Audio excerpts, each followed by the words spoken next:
I was peeling apples for pie when the phone rang. My son loved apple pie, especially when the edges were crisp and caramelized just right. I had baked one every year on his birthday since he was 10, even when he moved across the country. Last week, I sent one overnight to Chicago.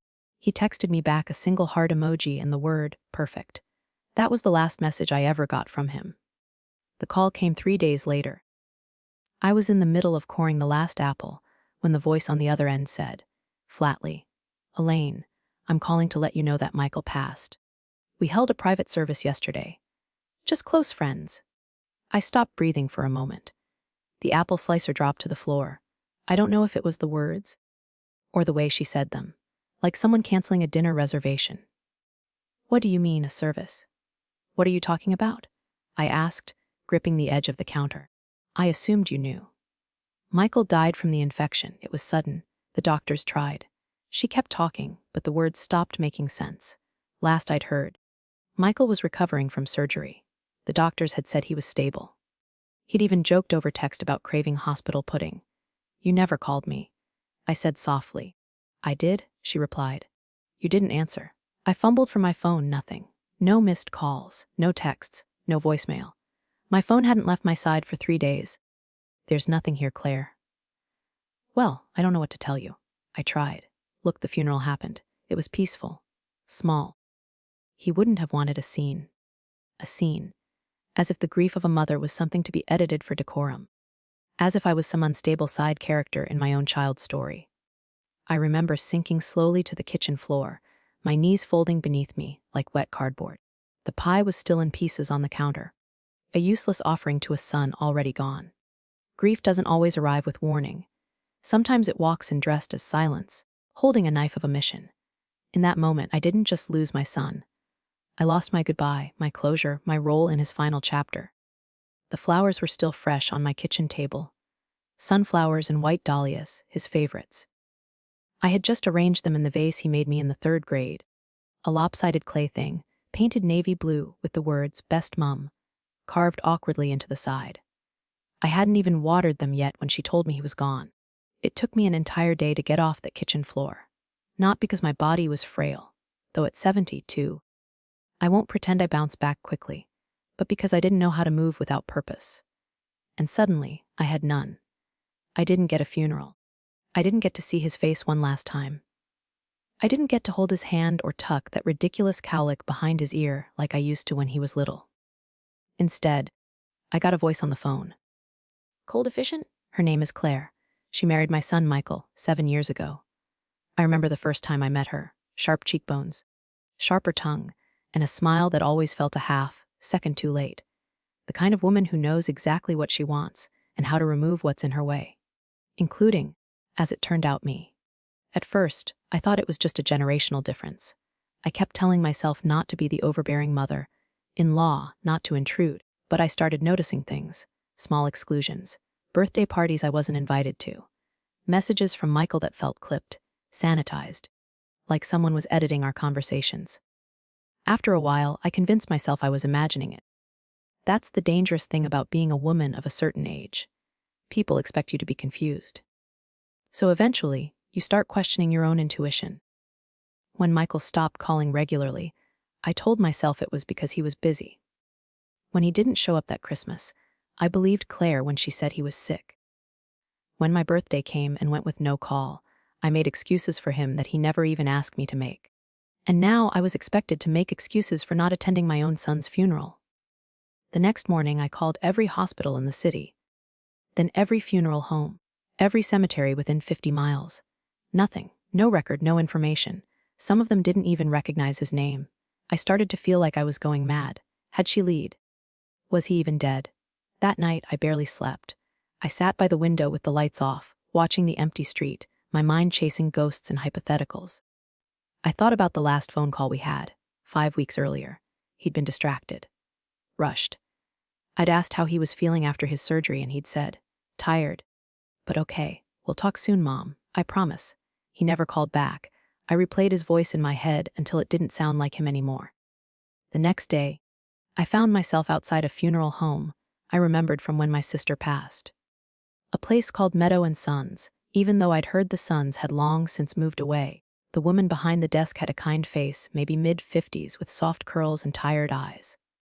"Hi," I said, my voice hoarse. "I'm trying to find out if a service was held here for a man named Michael Barrett within the last week." She typed slowly, squinting at her screen. Yes, ma'am. "We had a Michael Barrett 2 days ago. Private service, closed casket. Guest list was short." I felt a jolt, like something had punched through my ribs. "I'm his mother," I said. "Elaine Barrett." She froze. "I'm so sorry," she whispered. "I didn't know." His wife, Claire, told us no immediate family would be attending, that it would be too hard for you. I almost laughed. Too hard, as if grief was optional. As if I wouldn't have traded everything I owned for 10 minutes at that graveside. "Do you know where he was buried?" I asked. She paused, then nodded. "Plot 34C. I thanked her. Then walked to my car like a woman underwater, my limbs heavy, my thoughts darker than I knew possible. He was buried. My son was buried. And I wasn't there. The gates at Greenridge Cemetery creaked as I pushed them open. It was a small place, tucked behind a chain of gas stations and a faded strip mall. The kind of cemetery that didn't care for show or grandeur. Just names and dates etched into stone. Plot 34C sat under a crooked willow tree. The earth was still fresh, a rectangular scar across the grass. No flowers. No nameplate yet. Just a plastic stake with a number marker stuck in the soil. I stood there for a long time, my shoes sinking slightly into the damp ground. I hadn't brought anything, not even the pie, not even the stupid vase. It was the first time in my life I had no idea what to say to my son. So I sat on the grass, pulled my coat tighter around my knees, and began to talk. "I didn't know, Michael. I didn't know they buried you. I didn't know you were gone." The words tasted like metal in my mouth. My throat burned with the truth I had been trying to avoid since the call. "I would have been there. I would have held your hand, kissed your forehead, told you everything would be okay, even if it wouldn't." I looked at the sky. It was gray and overcast, like someone had pulled a sheet over the sun. I hated that he died on a day like this. Michael loved color, fireworks, big bright things. She said it would have been too hard for me. I let out a bitter breath. She was right. But not because I couldn't handle it. Because she made sure I wasn't allowed to. I took a deep breath and whispered, "I miss you, baby. I miss the boy who collected bottle caps and asked a million questions and called me on Tuesdays for no reason." Then, I said something that cracked my heart open. "I don't even know if you wanted me there." That was the part that haunted me. Had she twisted him against me so fully that he believed I didn't care, that I didn't want to see him, that I had stopped trying? I had my suspicions for years, yes. But I never confronted her. I never pushed back. I thought Michael would see through it all in time. I thought love was strong enough to survive distance, even silence. But love can't survive lies when they're dressed up as kindness. When I got home that evening, I sat in the dark kitchen, staring at my phone. Claire hadn't called back. Not once, so I called her. She answered on the second ring, breathless, like she hadn't expected me to be brave enough to do this. "Lane," she said cautiously. "I went to the cemetery," I said. "I saw where he's buried." A pause. "I didn't think you'd want." "Don't," I cut in. "Don't lie." "Not now." Silence again. I took a deep breath. "I need to ask you something. And I want the truth this time." "All right. When Michael died, did he ask for me?" She hesitated. "Claire," I warned, my voice lower. "Did he?" "Yes," she whispered. "He asked for you. He wanted you to come. He kept saying, 'Where's my mom?' Did you call her? I told him you were out of town. That you were dealing with a medical thing. I didn't think. You didn't think I'd matter enough." I said flatly. "You didn't want me there because you couldn't control the narrative if I was." She didn't deny it. Instead, she said something I didn't expect. "He changed his will." The room went still. "What?" "He changed it. A few weeks before he died. I didn't even know until the lawyer called. He left everything to you. The house, his accounts, everything." I said nothing. "I don't understand what happened," Claire said, and for the first time, her voice wasn't cold. It was panicked. "Small. He was fine. Then he wasn't. Then he wasn't. I don't know what changed. I did. Somewhere, somehow, my son had realized the truth. And he tried, in his last weeks, to give me back what she'd stolen my place as his mother. I barely slept that night. My house was quiet, but not peaceful. It was the kind of quiet that presses on your chest, like the silence after an unanswered question. I sat in the living room, holding an old photo of Michael in his graduation gown. His arms slung around me, his grin crooked like it always was when he didn't know how to pose. That boy had trusted me with everything, and somehow I'd lost him. Or maybe I hadn't lost him. Maybe he'd just been hidden from me. The next morning, I called the number Claire had mentioned, David Granger, attorney at law. The receptionist seemed to already know who I was. "Yes, Mrs. Barrett," she said gently. "Mr. Granger has been expecting your call. He can see you at 10 a.m. tomorrow." It didn't feel real.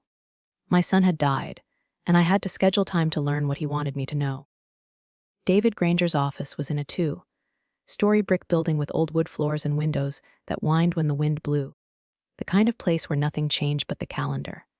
He looked to be in his 40s, with thick glasses and hands that fidgeted with a pen constantly. "Mrs. Barrett," he said, standing to greet me. "Please sit. I'm sorry for your loss." I nodded. I'd heard those words so many times they had started to sound like static. He pulled a file from the drawer and slid it in front of him. "Your son updated his will exactly 26 days before his passing. It was very specific. Everything, his estate, his savings, the house, is to be transferred to you." I stared at him. "All of it," I whispered. "Yes, but there's more." He opened the folder and took out a thick white envelope. "This is a letter he left for you. Handwritten, dated and signed. He asked that you read it in privacy before we continue." My hands trembled as I reached for it. My name was written on the front in Michael's handwriting, still the same since high school, looping and careful. I opened it slowly, as if tearing the seal would somehow break the thread that connected us. "Mom, if you're reading this, then I'm gone. And if David did what I asked, he gave you this before anything else. I need to explain. I know things between us changed over the years. I used to think it was just growing up, life getting in the way, but something never felt right. You were always my anchor. My Sunday phone calls, my garden updates, the jokes about your terrible coffee, and then nothing. The distance grew, and I couldn't figure out why. Claire told me you wanted space, that you said I was too attached, that you were tired of being pulled into our marriage. I believed her. For years, until I didn't. 6 weeks ago I hired someone, a private investigator. I needed answers. And Mom, I found them. I stopped reading. My hands gripped the armrests of the leather chair so tightly my knuckles turned white. I looked up at Mr. Granger, whose eyes were kind, but full of something else too. Pity, maybe. "I'll need a minute," I whispered. He nodded and left the room. I returned to the letter, my breath shallow, my heart pounding like I was about to open a door I'd been afraid to touch for years. She intercepted our messages. Deleted emails, canceled plans, told you I didn't want you around. Told me you were too busy to care. She erased you. But I never stopped loving you. And I never stopped needing you. I'm sorry I didn't see it sooner. Everything I had, I leave to you. Not because you need it, but because you deserve to know the truth. You were always my family. Always. Claire doesn't know about the investigator. Or what I planned to do after the surgery. I was going to call you, tell you everything, and ask if we could start over. I just ran out of time. Mom, forgive me, and do with all this what you think is right. I trust you more than anyone. Love, always, Michael. By the time I finished reading, I couldn't breathe through the tears. I wasn't crazy. I wasn't forgotten. I had been erased. And my son, my beautiful boy, had finally seen the truth. He had tried to make it right. Even if it was too late for hugs and coffee and holidays, he had found a way to reach me. Through this letter, through love, through trust. David Granger returned to the office, carrying a glass of water and a quiet sense of understanding. I must have looked like I'd aged 10 years in 10 minutes. "He knew," I said simply. Mr. Granger nodded. "He did, and he documented everything. The investigator's report is in this file." He tapped the folder gently, like it might break under the weight of what it held. Phone logs, deleted emails, voicemails rerouted. It's all there. I stared at the file for a long time before asking, "Has Claire seen any of this?" "No, not yet. And the estate? It's entirely yours." Claire was removed as beneficiary. The insurance, the deed, the accounts. I let that sit in the air for a moment. It felt hollow, Not satisfying, not vindicating, just sad. My son had planned all this in secret, knowing his wife would never let me near him again. And now, the only thing left between us was paperwork. I called Claire that evening. She answered on the first ring. "Elaine," she breathed. He knew," I said, my voice calm. Michael knew everything. The silence that followed stretched long and thin. I read his letter, I continued, and I saw the report. A small, sharp breath on the other end. "Claire, you erased me." "I didn't," she began, but stopped herself. I didn't mean for it to go that far. I let the silence do the work. After a long pause, she said, quietly, "Can we talk? In person? Please." I didn't answer right away. Every part of me wanted to say no, to let her sit with the weight of what she'd done. But Michael had asked me to do what was right, not what was easy. "I'll come by in the morning," I said. 1 hour. No lies. Her house hadn't changed. Still painfully beige and manicured. Still hollow in a way only curated spaces can be. But Claire had changed. She looked undone. Her hair was tied in a messy knot. No makeup. Eyes swollen and red. For the first time in years, she looked like someone without control. She offered me coffee, but I shook my head. We sat across from each other at the dining table. No barriers. No small talk. "I don't know where to start," she whispered. "Try the beginning," I said. "Try the first time you lied to my son." She flinched. "I was scared," she said. "When I met Michael, I thought he was different. He talked about you constantly. How close you were, how he called you every Sunday. I felt like an outsider in my own marriage. So you made sure I became one?" I didn't mean to at first. I just wanted space. Boundaries. But the more I pushed, the easier it became to justify. I told myself I was protecting our life. "From me?" I asked, coldly. She looked down at her hands. "I told him you were busy, tired, disinterested, and I told you he was fine without you. I created a reality where you both believed the other had moved on." She started crying then, quietly. No theatrics. I didn't expect him to ever find out, but he did. He confronted me 3 weeks ago. Said he was changing the will. Said he was calling you after the surgery. She looked at me, eyes wide with grief. "But he never got the chance." "No," I said softly. "But he left me one." I stood ready to leave. But before I did, I said one last thing. "You stole years from me, Claire. From him too. And now you're asking me what? Forgiveness." She shook her head. "No. I wanted you to know I loved him. Even if I did it wrong." I walked to the door, my hand on the knob. Then I turned back and said, "He gave me everything. Even the power to decide what happens to you. I haven't decided yet. But I'll tell you this. Whatever I choose, it won't be out of hate." Her mouth trembled. "It'll be out of love. For my son. The one you tried to make forget me." The next morning, I opened the old coffee tin. It was right where it had always been. Top shelf of the pantry, behind a bag of dried lentils and a tin of cinnamon I hadn't touched in years. It still had the faint smell of pennies and dust in Michael's childhood. We used to call it the magic jar. He'd put his tooth fairy coins in there. Later, his babysitting money. And sometimes, just rocks he thought were worth something someday. Inside now, nestled among a dozen forgotten quarters and a faded baseball card, was a small brass key with a tasty natonel, bankbox lun twellaby. My breath caught. He remembered, even after all the silence, even after all the manipulation. He remembered this ridiculous, sentimental, sacred little thing, and used it to reach me. The vault room was cold, dimly lit. Quiet in a way that made me feel like I didn't belong in there alone. The clerk left me with the key in the metal drawer. It opened with a soft click. Inside was a velvet pouch, an envelope, and a jewelry box. I took the letter first. "Mom, this is the one I didn't have the heart to give you while I was alive. If I'm gone, it means the surgery didn't work, and that I never got to make things right with you in person. But you deserve to know everything. I wrote to you many times, but never sent the letters. I didn't know what to say. I was ashamed. For believing her. For letting years pass without fighting harder. I've left them all here. Read them if you want, or throw them away. But know this: I never stopped needing you. And I never stopped being your son. There's also something else in here. Something you gave me once. I think it belongs back with you now. Love, Michael." I opened the pouch. Inside were 3 folded letters, each dated a year apart. The first was full of confusion, him wondering why I hadn't visited for his birthday. The second showed cracks forming. Suspicions. Lines like, Claire says you don't want to talk, but it doesn't sound like you. The third letter was heartbreak in ink. I miss you, Mom. I don't know what's real anymore, but I know I still love you. I hope you haven't forgotten me. I held them to my chest like sacred scripture. Then I opened the jewelry box. It was the bracelet. Silver. Slightly tarnished, engraved inside with the words I'd had etched when he turned 16. My son. My pride. My joy. He had kept it. Through marriage. Through Claire's efforts to erase me, he had kept it. That night, I sat with the bracelet on my wrist, the letters in my lap, and a storm of thoughts in my chest. Claire had taken so much, but she hadn't taken this truth, this bond, this final act of love. And now it was my turn to decide what came next.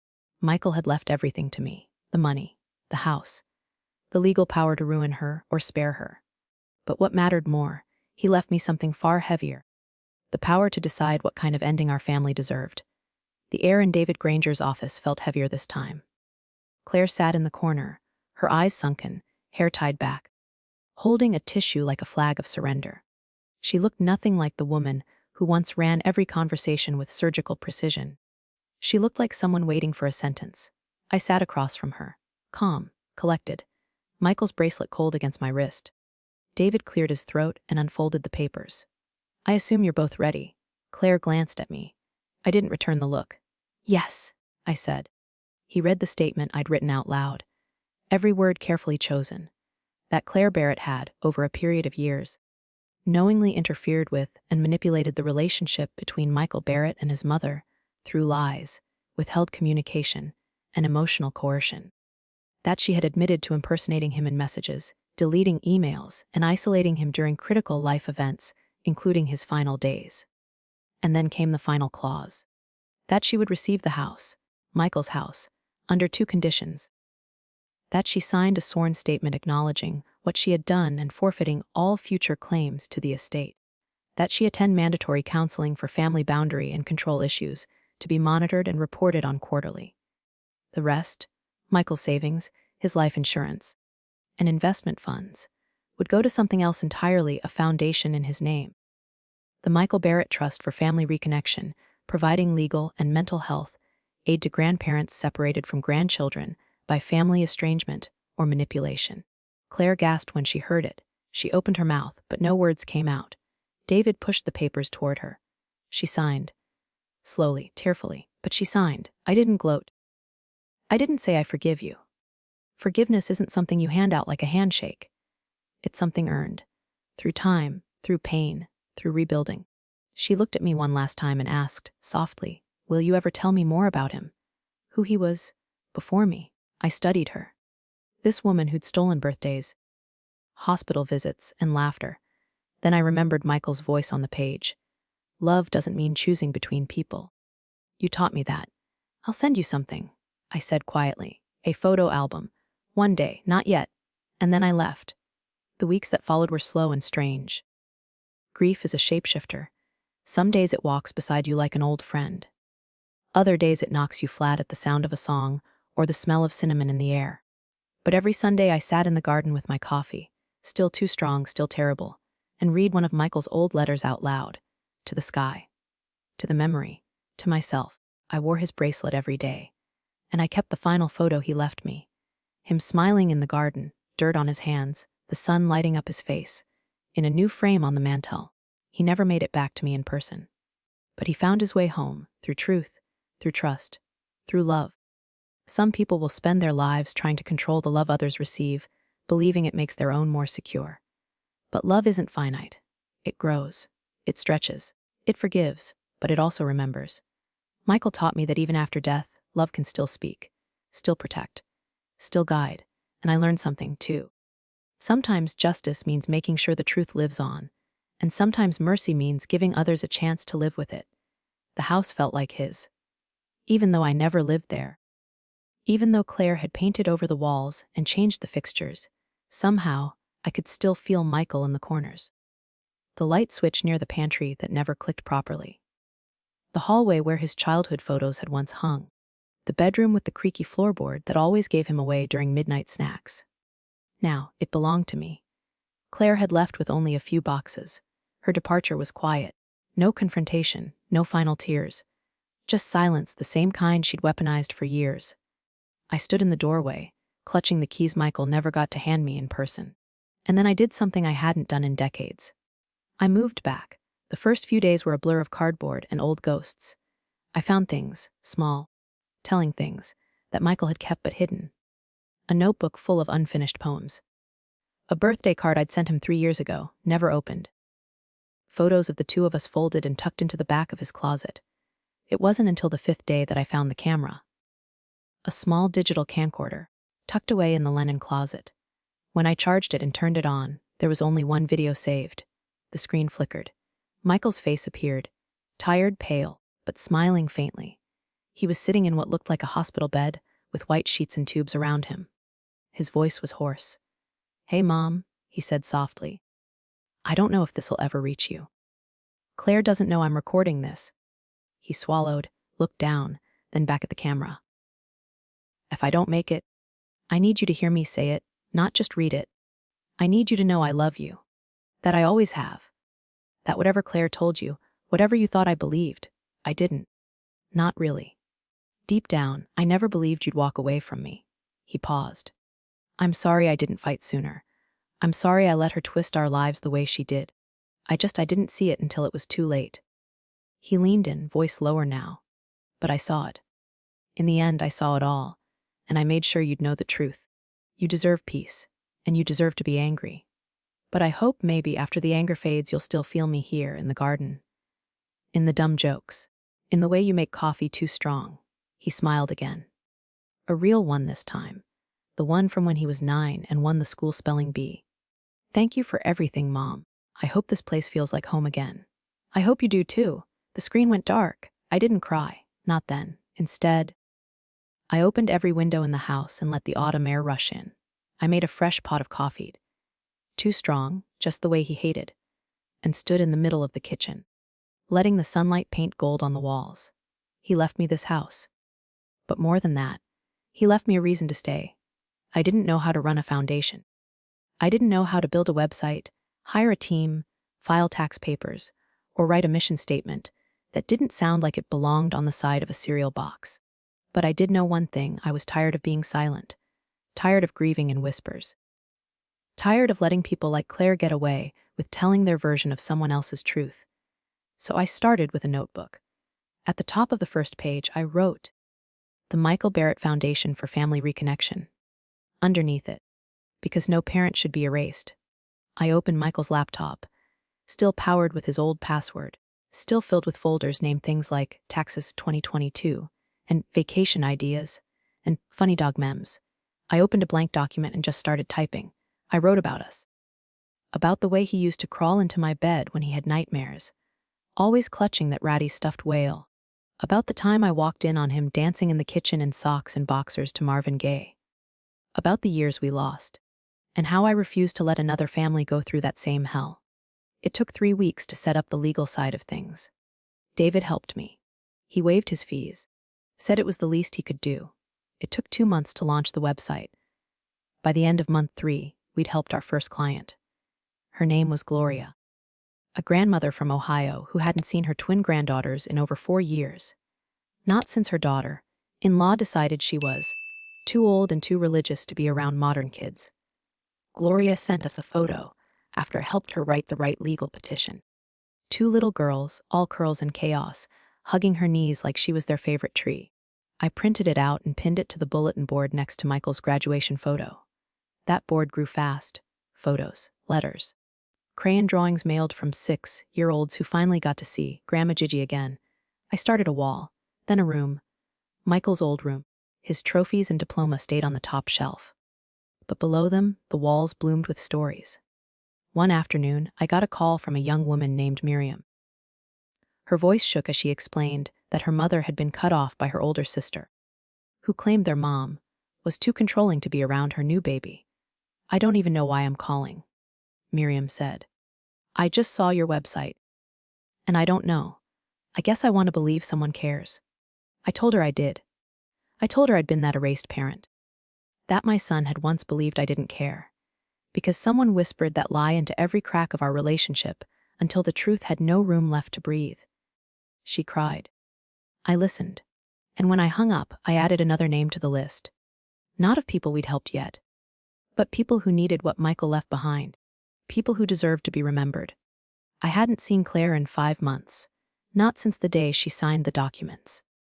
Not since the day she cried without begging. Not since the day I walked away, knowing I could crush her but chose not to. So when she called, I didn't answer. She left a voicemail. Her voice was steady, but low. Elaine, there's something I think you should have. Michael gave it to me months before he died. I wasn't sure what to do with it. I think it's time. Then she texted me a single line, please. 1 hour. That's all I'm asking. I sat with that text for a long time. Read it. Deleted it. Typed it into my notebook. I didn't know if I owed her anything. But I knew Michael had once loved her. And maybe, just maybe, that meant I could sit across from her one more time. We met at a public park, neutral ground. She was already there, sitting on a bench, holding a weathered envelope with a red string around it. When I sat down beside her, we didn't speak for a long while.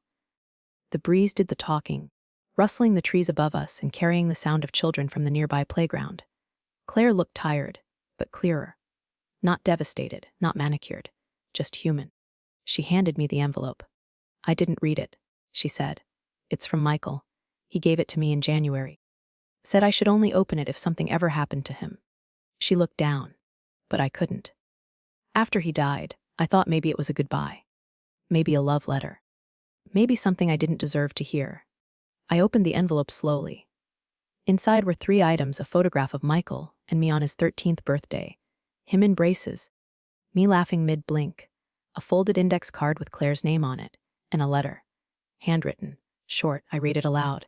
Claire, if I'm gone and Mom is reading this beside you, then everything you've done has come to light.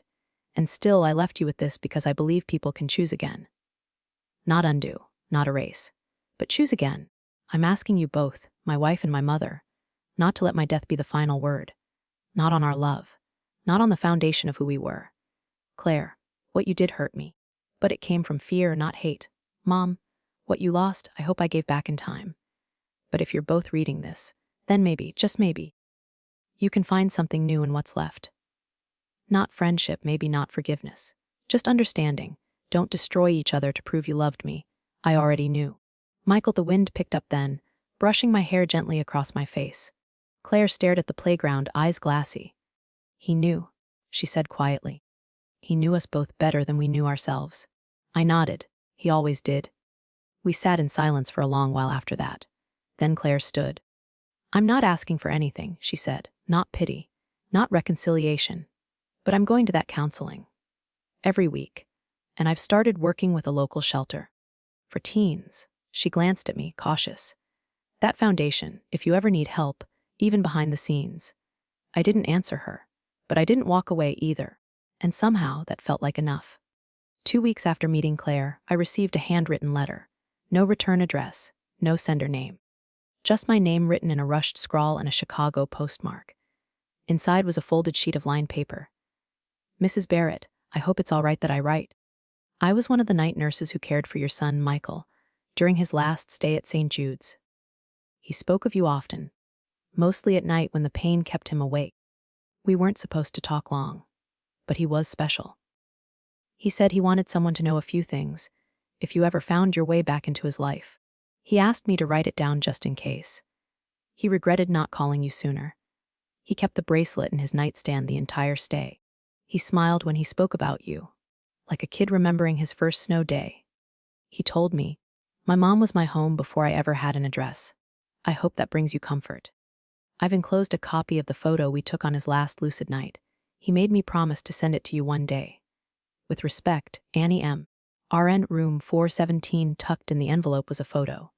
Michael, thin but smiling, giving a thumbs up beside a nurse with tired eyes and a radiant smile. On his wrist, my bracelet. The same one he wore to baseball practice. The same one I now wore daily. I pressed the photo to my heart and cried. For the 100th time. Maybe the 1000th. But this time not out of pain. This time, I cried for how much of him still remained in the world. I turned Michael's room into something more than just a memory vault.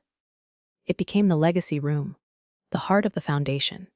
Grandparents came to visit. Volunteers sorted through case files.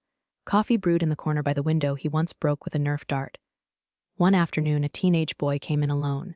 17 maybe. Slouched shoulders, hands in his hoodie pocket. "I'm not a grandparent," he muttered, "but I found your site. And my grandma raised me until my mom remarried. Now I haven't seen her in over a year." I pulled out a chair. "Tell me her name," I said.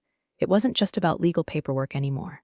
It became about witnessing people, hearing their grief, holding space, telling them they weren't crazy, too much, too sensitive. They were remembered. And I remembered every single one. Spring came late that year. But when it came all at once.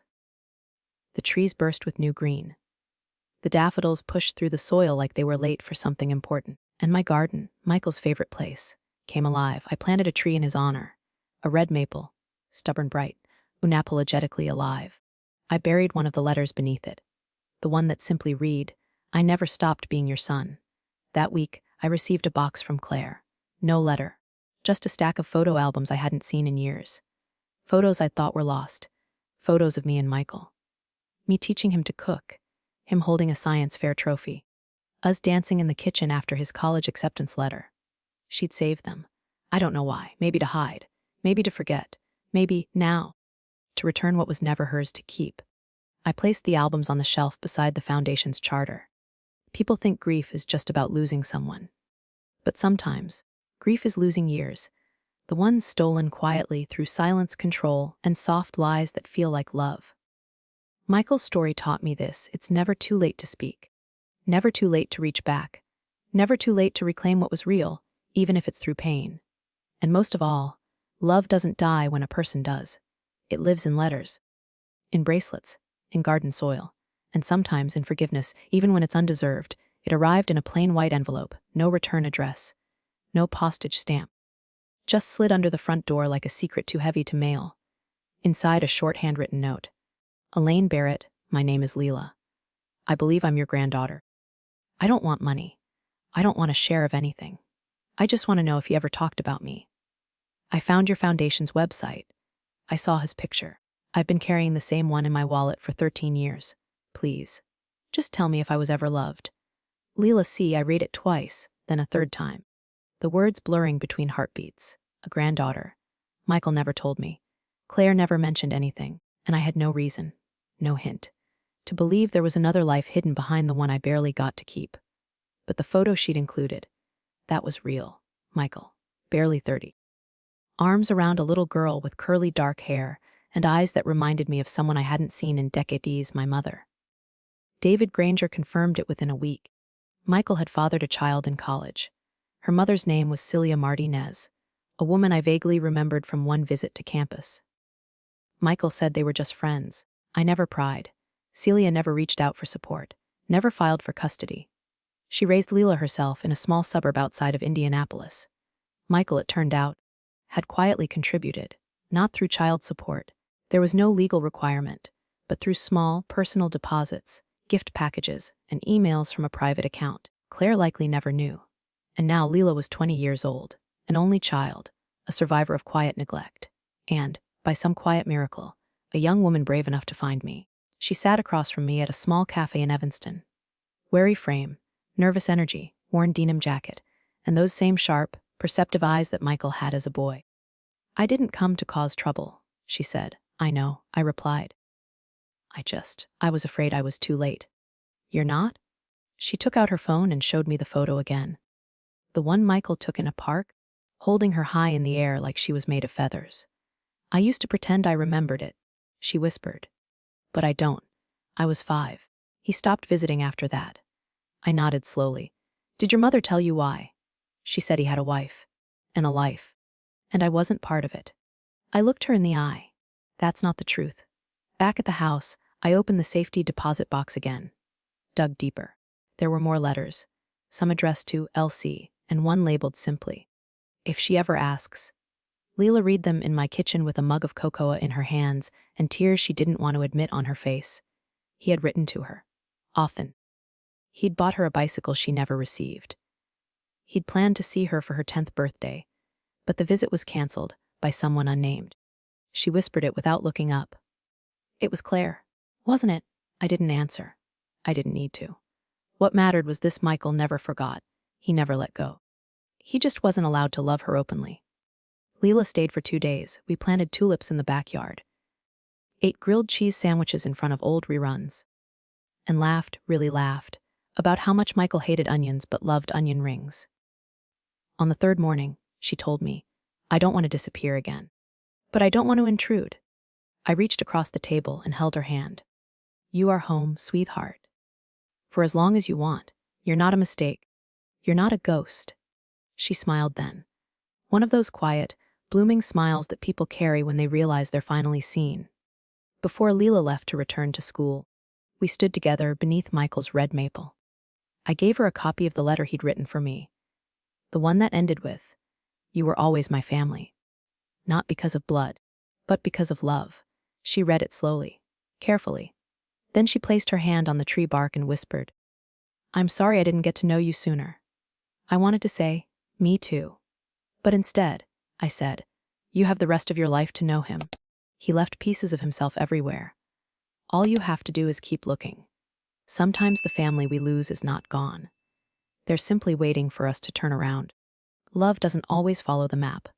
It leaves trails, letters, a memory in someone's eyes, a photograph folded into a wallet. Michael may have left this world, but he left a daughter who still believed in his love, even if it took her years to find proof. And he left me something too. A second chance to be the kind of grandmother I never got to be the first time. It started with a stack of receipts. Leela had asked to look through the storage closet. Michael's old files, notebooks, cords no one remembered the purpose of. We were sorting through a dusty banker's box labeled MISC 2014-2017 when she found a small black USB drive taped to the bottom of the box. There was no label, no date, just a smudge of dried glue and a tiny post. It stuck nearby with a single word, Leela. We stared at it in silence. I don't even know if I want to see what's on it, she said. I did. But I didn't say it, because I remembered how it felt.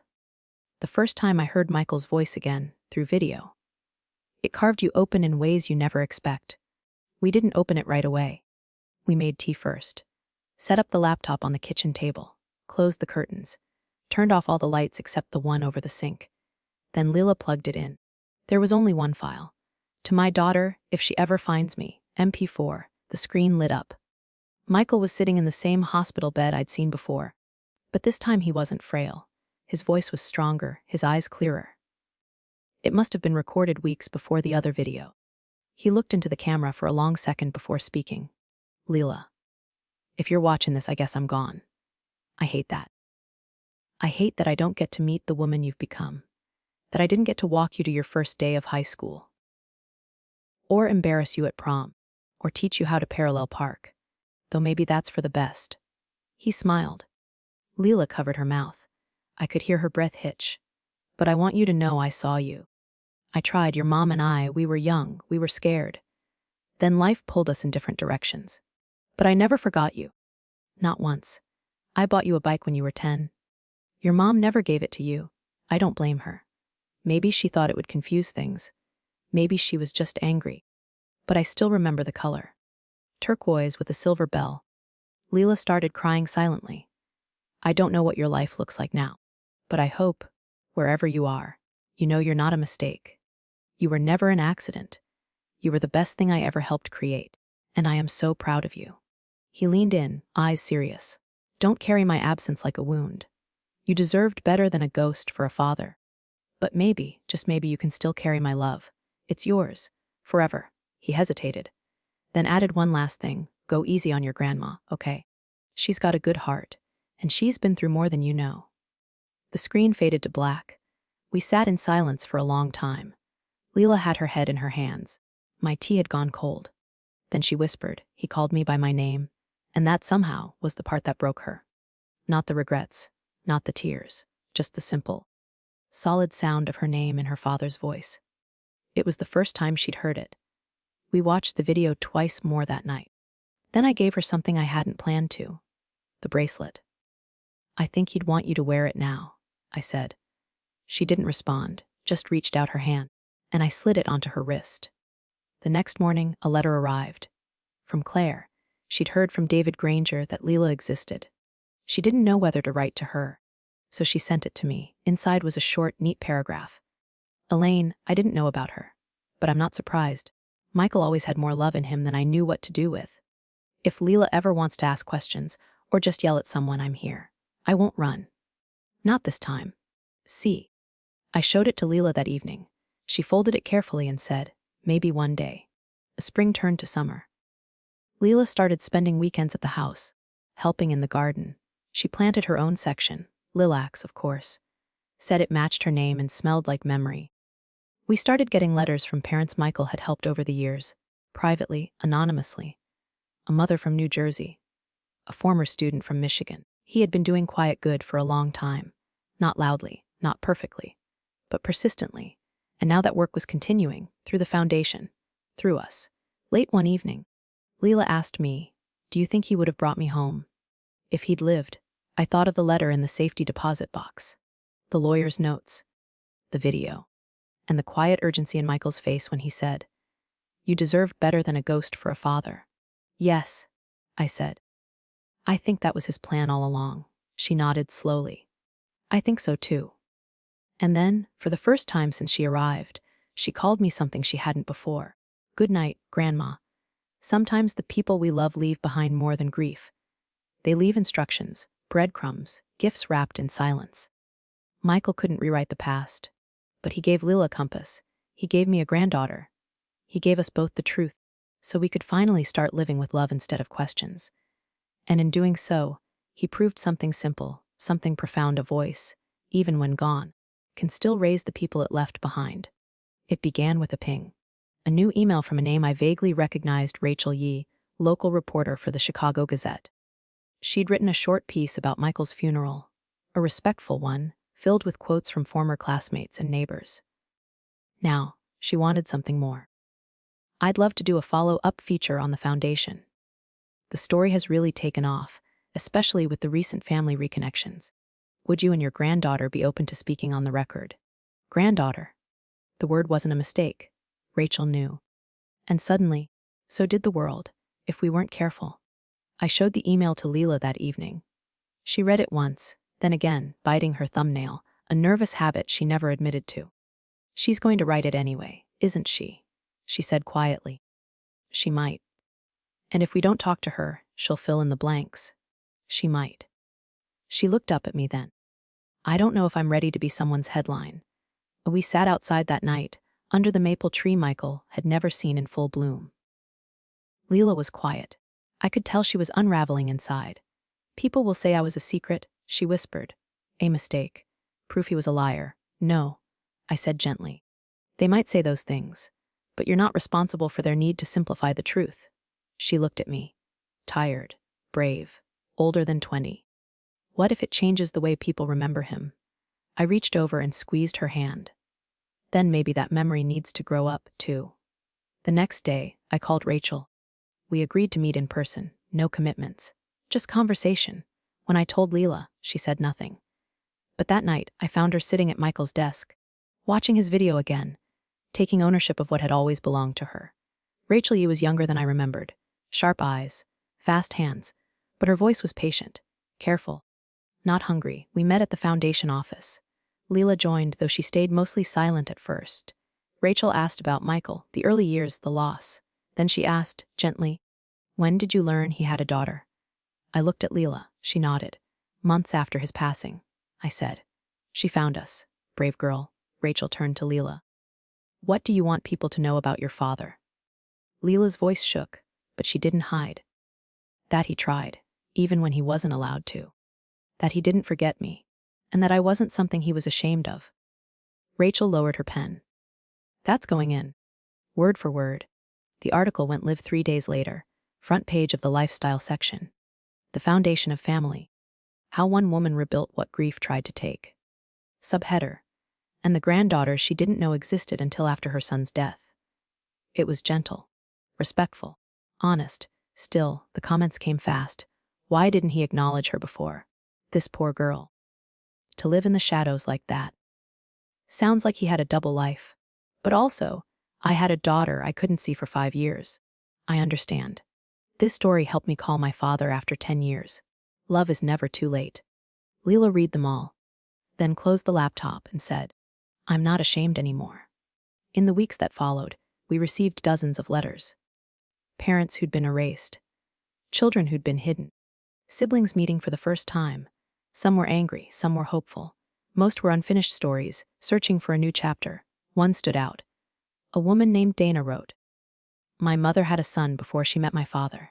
She never told anyone. He found us last year. I wish she could have told the truth before cancer took her.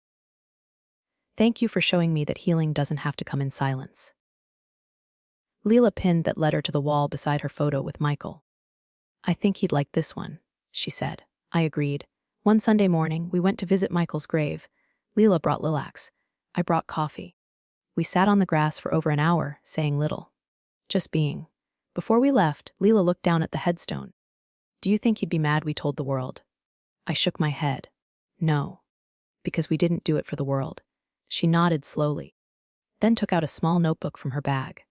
I've been writing, she said. Not for anyone. Just thoughts. Letters to him. Can I read one? I asked. She handed me the notebook. On the first page, in small, steady handwriting, it read, Dear Dad, thank you for not giving up on me, even when you weren't allowed to fight. I see you now. I carry you. And maybe that's how we both get to live again. Leela, the truth doesn't owe the world a performance. But when we choose to share it, not from pressure but from courage, it can become something greater than just fact. It becomes healing. It becomes reclamation. It becomes a lifeline for others still trapped in silence. Michael may have carried shame, but Leela chose light. And in that choice, she gave both of them a new kind of legacy. One that isn't written in secrets, but in the strength to speak. It came on thick cardstock, gold embossed lettering. The 23rd Annual Families Reimagined Conference theme. Truth, repair, and the bonds we choose. Location Washington, D.C., and beneath it keynote guest Leela Carrington, Legacy and Silence. Being claimed after death, Leela stared at the envelope for 10 full minutes. I never asked for this, she said. I don't want to be a symbol. I'm not brave enough. But she was. And she knew it. She said yes the next morning.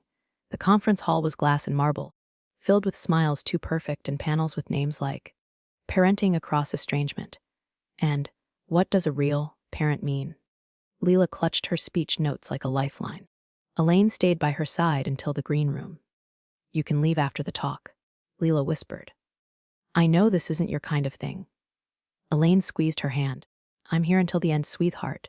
No matter what comes. Then, from the doorway, a quiet voice broke the stillness, Lila. Both women turned. It was her, Celia. 10 years. That's how long it had been since they'd last stood face to face. Celia hadn't aged much. Same sharp cheekbones, same cool gaze. But something in her shoulders had shifted. Softer, worn. I saw the article, she said, voice tight. Then the flyer. I wasn't sure if I should come. Elaine stepped back instinctively, giving them space. Leela didn't move. You weren't sure if you should come now, she said. Or back then, when he died. Celia flinched. I was protecting you. From what? From love? Elaine started to speak but stopped. This wasn't hers to mediate. Celia stepped forward. You're angry, I get that. But I never hated Michael. I didn't trust that he'd stay. He didn't leave. Leela snapped. He was pushed out. Silence. Then another voice joined them. A boy. No older than 17. Lean frame. Curly black hair. A familiar sharpness in his eyes. He looked at Celia, then at Leela. I'm Lucas, he said. Her son. I guess I'm your brother. The silence was louder than applause. Lucas looked down, then back up at Leela. She never told me about you. Not until last month. Said you were complicated. That she was sorry. That he, Michael, wasn't what he seemed. Leela crossed her arms. What does that mean? Lucas shrugged, said he disappeared. Gave up. That he couldn't handle being part-time. That's a lie. Elaine finally stepped forward. No, that's a wound. She turned to Celia. You rewrote the story because it hurt too much to keep it honest. But that doesn't mean it didn't happen. Celia said nothing. Lucas turned to Leela again. I didn't come to fight. I just wanted to see who he was through your eyes. Leela looked down at her speech. Then up at the stage door. Then sit down, she said. Because I'm about to tell the world. The lights were warm. The crowd was full, and Leela stepped onto that stage, not as a symbol, but as a survivor. She cleared her throat, looked at Elaine, then at Celia, then at Lucas, then began, "My name is Leela Carrington. I'm 21. I was born from a story no one told the same way twice. My father wasn't perfect, but he tried. And when he died, he left me a map made of letters and videos, and people brave enough to say they were wrong. I spent years thinking I was unwanted. That silence meant shame. But I know better now. Silence doesn't mean shame. Sometimes it's fear, sometimes it's control, and sometimes it's just what we were taught. I'm not here to expose anyone. I'm here to say the truth can heal us, but only if we're brave enough to carry it through the fire." She looked out over the crowd, then added, softly, "If you're here today, and you've ever wondered if your story deserves to be heard, I'm telling you it does." The crowd stood. Elaine wept, and in the second row, Celia closed her eyes. Backstage, Leela sat between Elaine and Lucas. Celia stood a few feet away, hands clasped tightly. "I didn't know how to say I was sorry," she finally whispered, "so I said nothing." For too long, Leela looked at her, then at Lucas, then down at her bracelet. "You still don't owe me anything," Leela said. "But if you want to tell me the truth now, you don't have to say it all at once. I'll wait." Celia stepped closer. "I don't want you to wait. I want you to know him. Through me, the parts I didn't bury." Elaine stood. "I'll give you two a moment." Leela reached out. "No. Stay." She turned to Celia. "We're not going back to the family we never were. We're going forward with the one we still can be." Lucas grinned. "I vote we start with lunch." Truth doesn't always come as confession. Sometimes it arrives on a stage. Sometimes through a sibling you never knew existed. And sometimes it comes dressed as an apology that took too long to speak. But truth, when it lands, always asks us the same question: will you carry it forward? Or bury it deeper? Leela chose to carry it, not for revenge, not for redemption, but because stories, when told fully, don't just heal the teller. They invite others to heal too. The envelope was thick, cream-colored, no return address, no stamps, just one name written in bold cursive, Elaine Carrington. Inside, a single sheet of stationery, type. "To whom it may concern. The Foundation's current legal standing is under preliminary review due to flagged irregularities in financial authorizations related to the account of Michael Carrington. Deceased, evidence has been submitted anonymously. Attached, a scanned document. Michael's signature, a withdrawal authorization, 6 months before his death, but the account didn't match anything Elaine recognized." Elaine sat frozen in the kitchen. Across the table, Leela read the letter, her face growing paler by the line. "You think this is real?" she whispered. Elaine shook her head. "I think someone wants to rewrite his legacy." Again. Before either of them could say more, the doorbell rang. Elaine stood slowly, heart thudding, and opened the door. There stood a woman in her 70s, tall, elegant, with cropped silver hair and fierce green eyes. She wore a long navy coat and held a leather briefcase. She didn't smile. "I'm Gwen Adler," she said. "I'm here because I loved your son." Oh, she refused tea, but not a seat, and when she sat she exhaled like someone releasing 30 years of breath. "I met Michael in law school," she said. "He was 22. I was 27. Yes, I was older. He liked that." Elaine blinked. "I didn't know he dated anyone in law school." "You weren't supposed to." Leela raised an eyebrow. "Were you in love with him?" she asked. Gwen gave her a level look. "I was the first person he ever told about you." Silence. Cracked wide open. "He showed me the first photo he had. The one your mother sent after years of silence." Leela stared at the woman. "Why are you here now?" Gwen opened her briefcase and slid over a sealed manila envelope. "Because he left something with me. For you." Inside the envelope was a single sheet of legal paper. Typed, notarized, signed. "Contingent guardianship transfer in event of Elaine Carrington's unwillingness or incapacity to assume care of minor LC. Secondary. Gwen Adler. This document is to be activated only in the event of reconnection with subject prior to death. Dated 4 months before Michael's death." Elaine sat back slowly, as if struck. "He thought I wouldn't take her." "No," Gwen said gently. "He thought you might not be allowed to. Or that you'd be too hurt." Leela whispered. "He chose a backup plan." Gwen nodded, and I honored it by not interfering. Until now. Gwen didn't come just with old documents. She brought news, the anonymous legal complaint. She believed she knew who sent it. Claire. Elaine's head jerked up. What? She has motive, access, and guilt she doesn't know where to put. Leela stared. But she's working with a shelter. She seemed remorseful. Gwen's voice was dry. Sometimes people try to atone by burning down what they think they can't rebuild. Elaine stood. If she's trying to smear Michael, then we confront it. Together. Gwen's voice was firm, unshaken. I didn't come to steal your granddaughter. I came to protect your son. Leela looked between the two women and said, then we do this. All three of us. The next day, Claire called. Her voice was thin, shaky. Elaine, there's something I have to admit. Elaine held her breath. I didn't file the complaint, but I told someone they should. Silence. My sister. Remember Lily? She always hated Michael. Thought I was weak for staying after everything. Elaine closed her eyes. She works for the Gazette's legal desk now. She said she could raise questions quietly. I didn't say no. Leela took the phone. Why, Claire? Why stir this again? I thought if people doubted him, I wouldn't be the only one who failed him. Leela was quiet, then said, you're still failing him, but you can stop. The legal complaint was withdrawn. Quietly, Rachel Yee, the reporter, offered to help publish a statement clearing Michael's name. Gwen declined. No headlines. Not for this. Some truth should be walked out, not shouted. Instead, she left a final letter for Leela before flying back to Oregon. You don't owe me anything, child. I was never your mother. But I knew your father when he was still soft and scared and new to hope. I held that version of him in my heart for decades. You made him real again. Thank you for letting him live. Leela read the letter on the porch. Elaine joined her. And for the first time in weeks, they just sat. No questions, no ghosts, just air. Just sky. Sometimes the people we love prepare for our absence in ways we don't understand. They leave behind plans, names, paths we never knew were meant for us. But those choices don't define who we become, we do.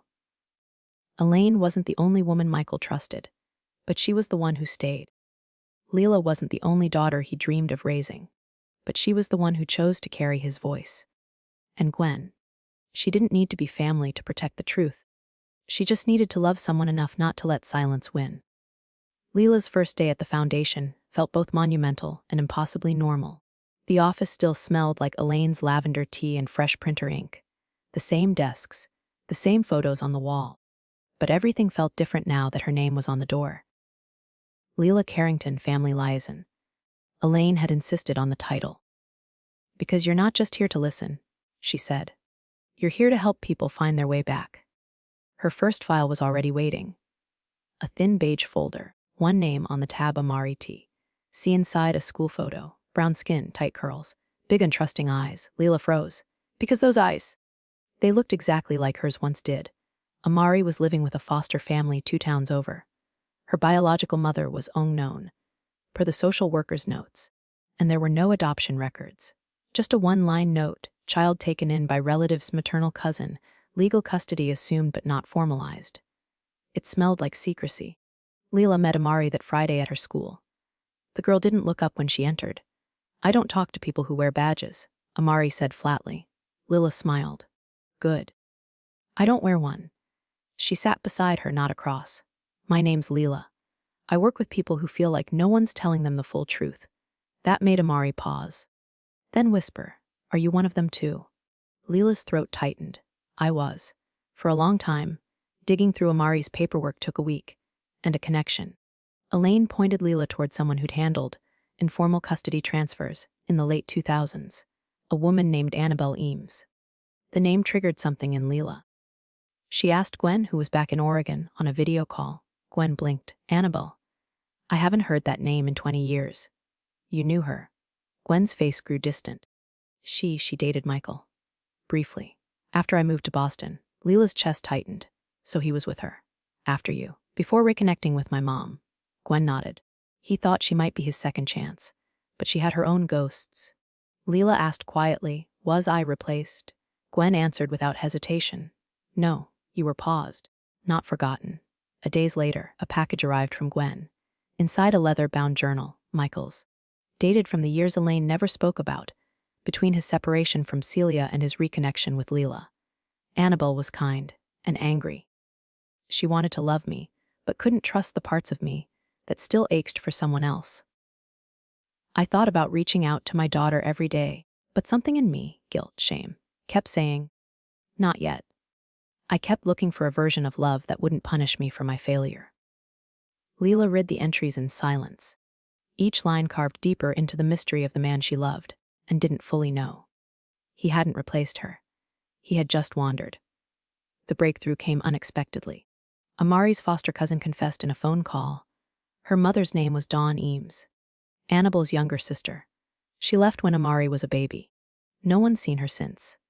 Elaine found a lead through a housing support agency in St. Paul. Leela flew there alone. She found Dawn working part-time at a food pantry, under a different last name. When Leela showed her Amari's photo, Dawn wept. I thought she was better off without me, she said. Leela didn't judge. She just asked, do you want her to know you tried? Dawn nodded. Leela handed her a pen. Then let's write something together. A back at the foundation. Amari opened the letter in Leela's office. Her small fingers trembled as she read the messy handwriting. I didn't leave because I stopped loving you. I left because I didn't think I could protect you better than they could. But I see now, not showing up hurt worse. I'm sorry, baby. I was wrong. Amari didn't cry. She folded the paper, looked at Leela, and asked, did your mom ever write you a letter? Leela paused, then whispered, no. But my dad did. Was it enough? No, Leela said honestly. But it was a start, and that's all Amari needed to hear. We don't always get to finish the stories we start. Sometimes, someone else has to pick up the pen. Sometimes, they pick it up years later, shaking, unsure. But what matters is this, the writing begins again. Michael tried, but he waited too long. Dawn tried, and barely made it in time. But Leela, she stepped into the in-between. She gave silence a voice, and gave a girl who looked just like her the thing she needed most, a new beginning, with her eyes wide open. It began with a phone call from a reporter. Leela had just sat down for her weekly check-in with Elaine when the phone buzzed, screen flashing an unfamiliar New York area code. Hi, this is Rachel Yee, the voice said. We spoke months ago. I'm working on a new story. I think you need to see something. She emailed a file within minutes. Subject line: Confidential Foundation Report Child Endangerment Inquiry, 2011. Leela stared at the file name. The date. Then the scanned page appeared, and at the bottom, Lead Case Officer E. Carrington. Elaine read the document in absolute silence. She didn't blink, didn't breathe, just sat there, still as stone. Leela's voice was soft. Is this real? Elaine closed the file slowly. Yes, it's real. The case: a 6-year-old boy named Isaac S., placed into emergency foster care after an anonymous tip. The placement went badly, very badly. Within a month, he ran away. He was found 3 days later, dehydrated and traumatized. Elaine's signature was on the approval. I followed the system, she whispered. But the system, it didn't protect him. Leela asked, why didn't you ever tell me? Elaine looked at her granddaughter. Because that case is the reason I started the foundation. The article dropped 2 days later. Headline: The woman behind the foundation. A hero or a cover-up? Photos of Isaac as a child filled the page. The subheading: A haunting case from 2011 raises questions about the roots of one of America's most lauded child advocacy groups. Donors pulled back. The board called an emergency meeting. Elaine offered to step down. Leela refused. You built this from your own grief. They can't erase that. But behind closed doors, pressure built. Lawyers warned of reputational collapse. Funders demanded a public apology. One board member whispered to Leela, you're young. Clean, if you take over now. The foundation survives. It was a poison apple, and Leela had to choose whether to bite. Leela did something no one expected. She found Isaac. He was 20 now. Living in Portland, working at a mechanic's shop. No social media, no family listed. But he agreed to meet her. I remember her, he said simply. Not her face, but her name. She was the first person who looked at me like I wasn't garbage. Leela blinked. But the placement failed. Isaac nodded. Yeah. And it nearly broke me. But I also remember the letter she wrote. I wasn't supposed to see it. It was to the judge. She said she'd failed me. Not the system. She had. He paused. I never had a mom. But if I did, I would have wanted her. Leela entered the boardroom with Isaac beside her. Reporters waited outside. Tension buzzed like static in the hall. Elaine sat at the far end of the table, shoulders back, eyes calm. Leela stood. I was offered leadership, she said, on the condition that my grandmother step aside. The board members shifted uncomfortably. But if you want a face to believe in, it won't be mine alone. She nodded to Isaac. He stepped forward and spoke, voice low but steady. She didn't save me. Not the way you think. But she told the truth when it would have been easier to hide. That truth became the foundation. Silence. Then, applause, slow, but real. Elaine didn't resign. The foundation launched a transparency initiative. Isaac joined as a youth advocate and Leela, she stayed. Not as a replacement, but as something new, a bridge. One night, on the porch, she asked Elaine the question she'd feared for weeks. Why did you choose to hide that file from me? Elaine looked into the dark. I didn't want you to think I built this from guilt. I wanted you to believe I built it from hope. Leela took her hand. I think it was both. They sat there, side by side, two women bound by blood and truth. Our past doesn't ask permission before returning. It arrives uninvited, demands explanation. Sometimes it asks us to choose between two versions of the truth, the one that protects and the one that frees. Elaine carried her mistake like a secret burden. Leela chose to lift it into the light. And Isaac, he proved that healing doesn't mean erasing pain. It means naming it, and still choosing to keep going. It was a rainy Thursday. Leela had volunteered to help reorganize the foundation's oldest archive boxes, stacked like forgotten gravestones in the back storage. Most were dusty, faded, labeled with years and vague department names, but one caught her eye, Box 32B Ethics Committee Correspondence, 1986-1988 inside. Nestled between files of anonymous case reviews was a sealed manila envelope. Her heart caught when she read the writing. To be opened only in the event of legal challenge or ethical inquiry, MC Michael Carrington, her father. The envelope was brittle with age. She opened it. Inside, a letter, typed, signed by Gwen Adler, to the Ethics Board School of Law, Columbia University. This is a personal and confidential statement regarding a situation involving my colleague and friend, Michael Carrington. In February of 1987, Michael and I were made aware of a student, Anna, who had given birth in secret and intended to abandon the child. Michael intervened, despite not being the father. He offered to assume legal guardianship of the child, whom Anna had named Joshua. He stated, and I quote, "If no one else wants him, I will. I'd rather raise a child who was left than walk away like everyone else does." This action, though motivated by compassion, triggered a formal inquiry. I write this statement to clarify that Michael acted without coercion, and with full intent to parent the child out of love, not gain. The letter ended there. No follow-up. No record of Joshua. Leela read it 3 times. Then whispered into the quiet, "There was someone before me." A wen flew in the next day. She hadn't heard from Leela in weeks, but the voicemail was simple. "I found box 300B.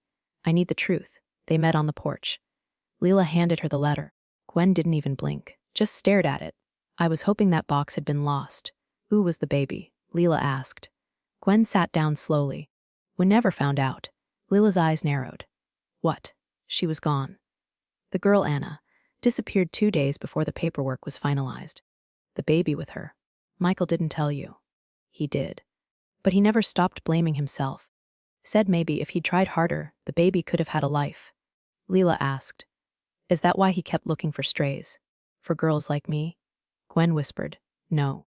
He wasn't looking for you. He was waiting for you." Leela couldn't sleep.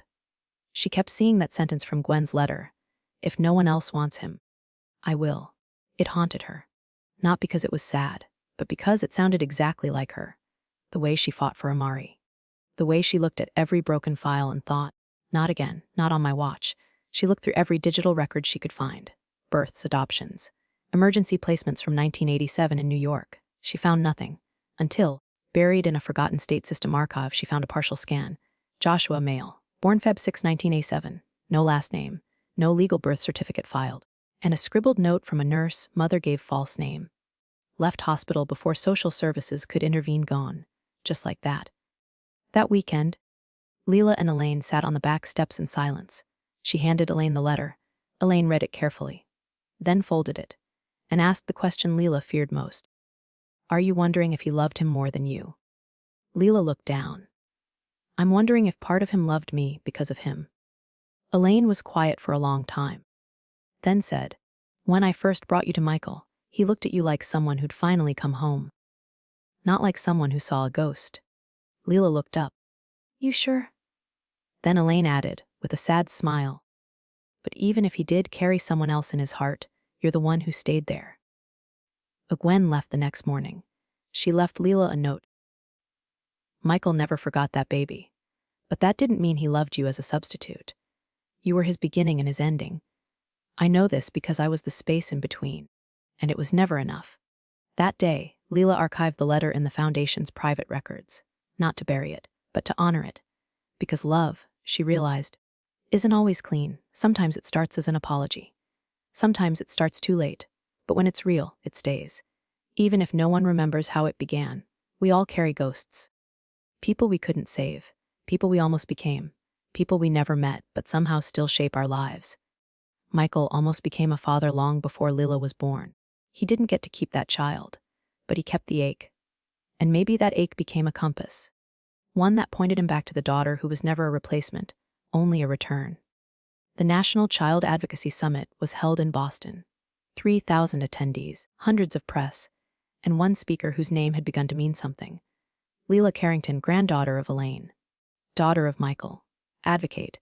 She stood backstage, palms sweating, holding her speech. Elaine was in the front row. Gwen had flown in, Isaac too. Everyone was there, except Celia, her mother. The silence from her side of the family had stretched years now. No letters, no closure. But today wasn't about her. It was about children, truth, legacy. Leela stepped toward the spotlight. Then a woman blocked her path. "I'm sorry," she said, "but you need to see this." She handed Leela a folded note. Jasmine Collins, sister of Celia Monroe. They met in a quiet hallway offstage. Jasmine was tall, elegant, older than Leela expected. Her hair streaked gray, but her voice was steady. "I debated coming," she said, "but then I saw your name on the program." Leela's jaw tightened. "Where have you been all these years?" "Protecting my sister." That answer sliced through Leela like glass. "From what?" "From the truth," Jasmine whispered. "Or maybe from you." Leela stared. Jasmine pulled out a thin manila envelope. Old, worn. "She told me to burn this years ago. I didn't. Because I believed someday you deserved to read it." Inside, a handwritten letter. Celia's handwriting. "Michael never left me because he stopped loving me.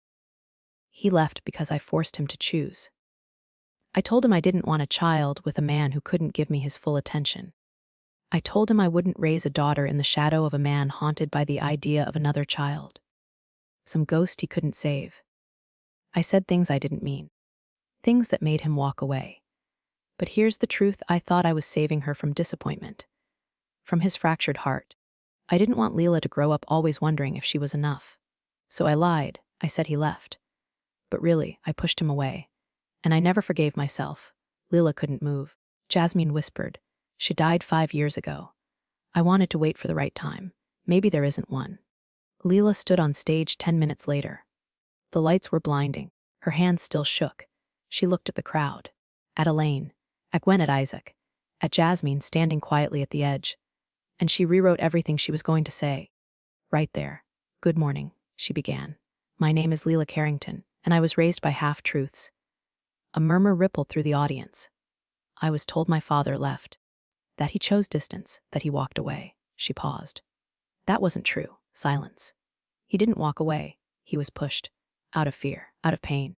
And the truth was buried to protect me." Leela smiled, a tear sliding down her cheek. "But I'm done being protected. I'm here to protect others now." After the speech, the applause was thunderous. But backstage, Leela collapsed into Jasmine's arms. "I hated her for so long," Leela whispered. Jasmine held her. She hated herself more. They sat in silence for a long time. Later that night, Leela found Elaine sitting on the hotel balcony, eyes red. She blamed him. Leela said softly. Elaine nodded. She wasn't the only one. Leela asked the question they'd both been circling for years. "Do you think if Celia hadn't said those things, they would have stayed together?" Elaine looked into the city lights. "No, they were broken long before that.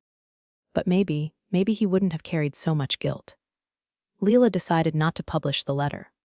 Some truths weren't meant for public consumption. But she framed it.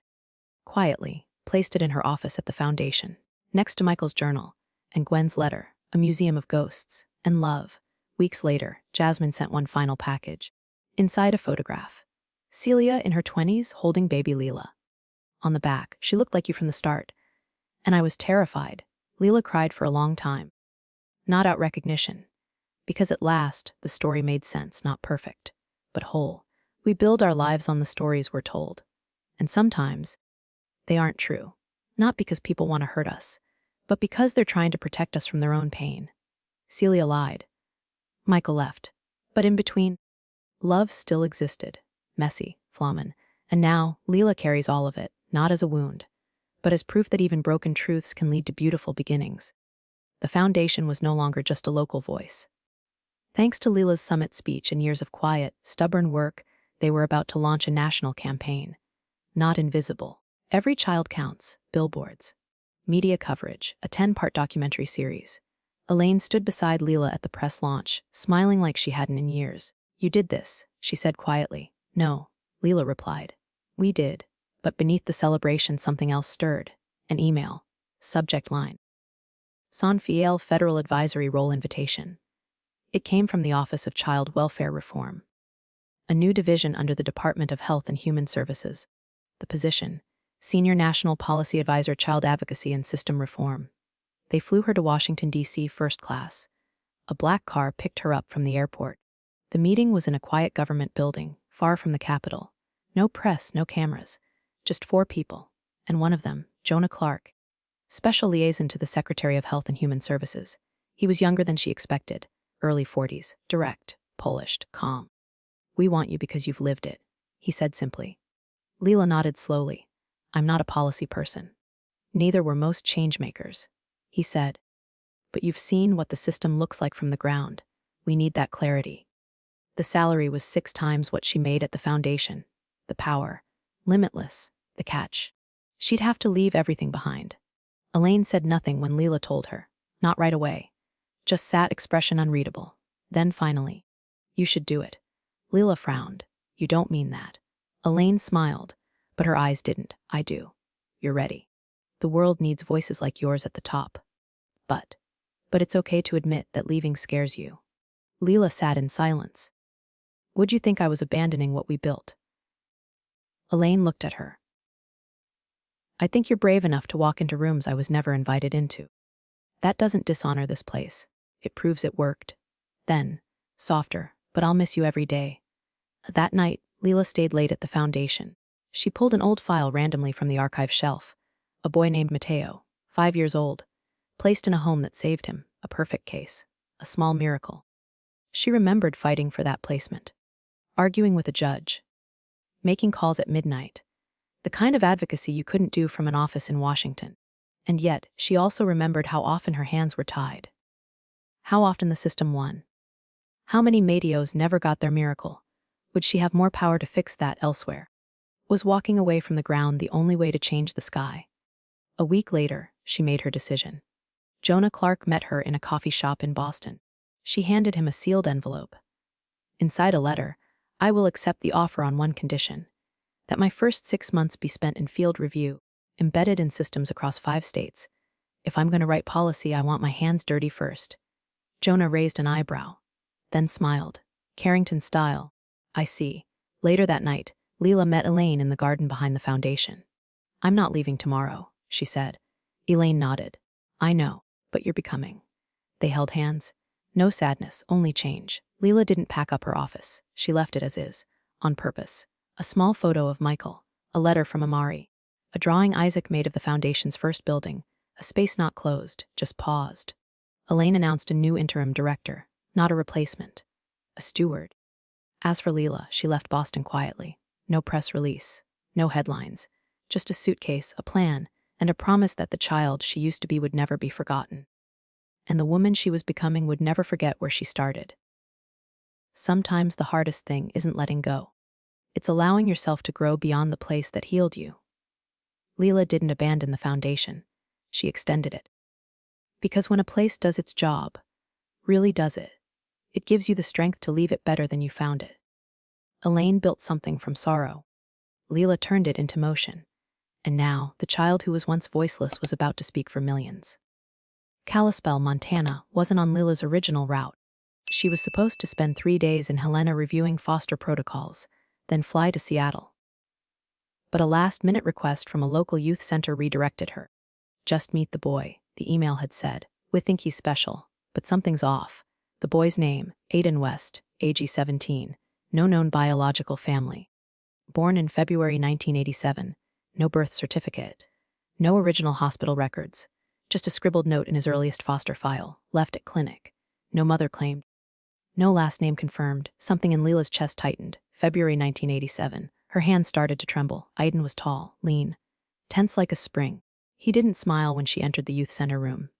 Didn't speak, just stared with cool, unreadable eyes. Lila had seen that look before. In herself. "How many homes?" she asked quietly. 16, he replied. His voice was flat, guarded. "Ain't you stayed in long?" "Nope," she nodded. Then asked, "Do you know anything about where you came from?" He shrugged. "They say I was dumped." Lila opened her folder. "Do you know the name Joshua?" He blinked. "Once. Then, that was in one of my early files." "Why?" She didn't answer. "Not yet." They took a walk outside. Snow clung to the treetops. Aiden wore an old denim jacket. Frayed. Clearly passed down. But something caught Lila's eye. Inside the collar, stitched by hand in fading thread, JC. "Where'd you get the jacket?" she asked. Aiden looked down. "No idea. I've had it since I was little. It's always been mine." Lila stared at the initials. Joshua Carrington. Coincidence. Or, she didn't want to hope. But she couldn't stop. She remembered Gwen's letter. The mother. The vanishing. The lost trail. And now, here he was. Back in Boston. Lila pulled every archived file she could find. No Joshua listed as adopted in 1987. No matching mother's name. The only remaining chance.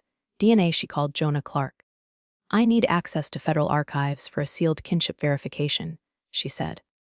Jonah raised an eyebrow through the call.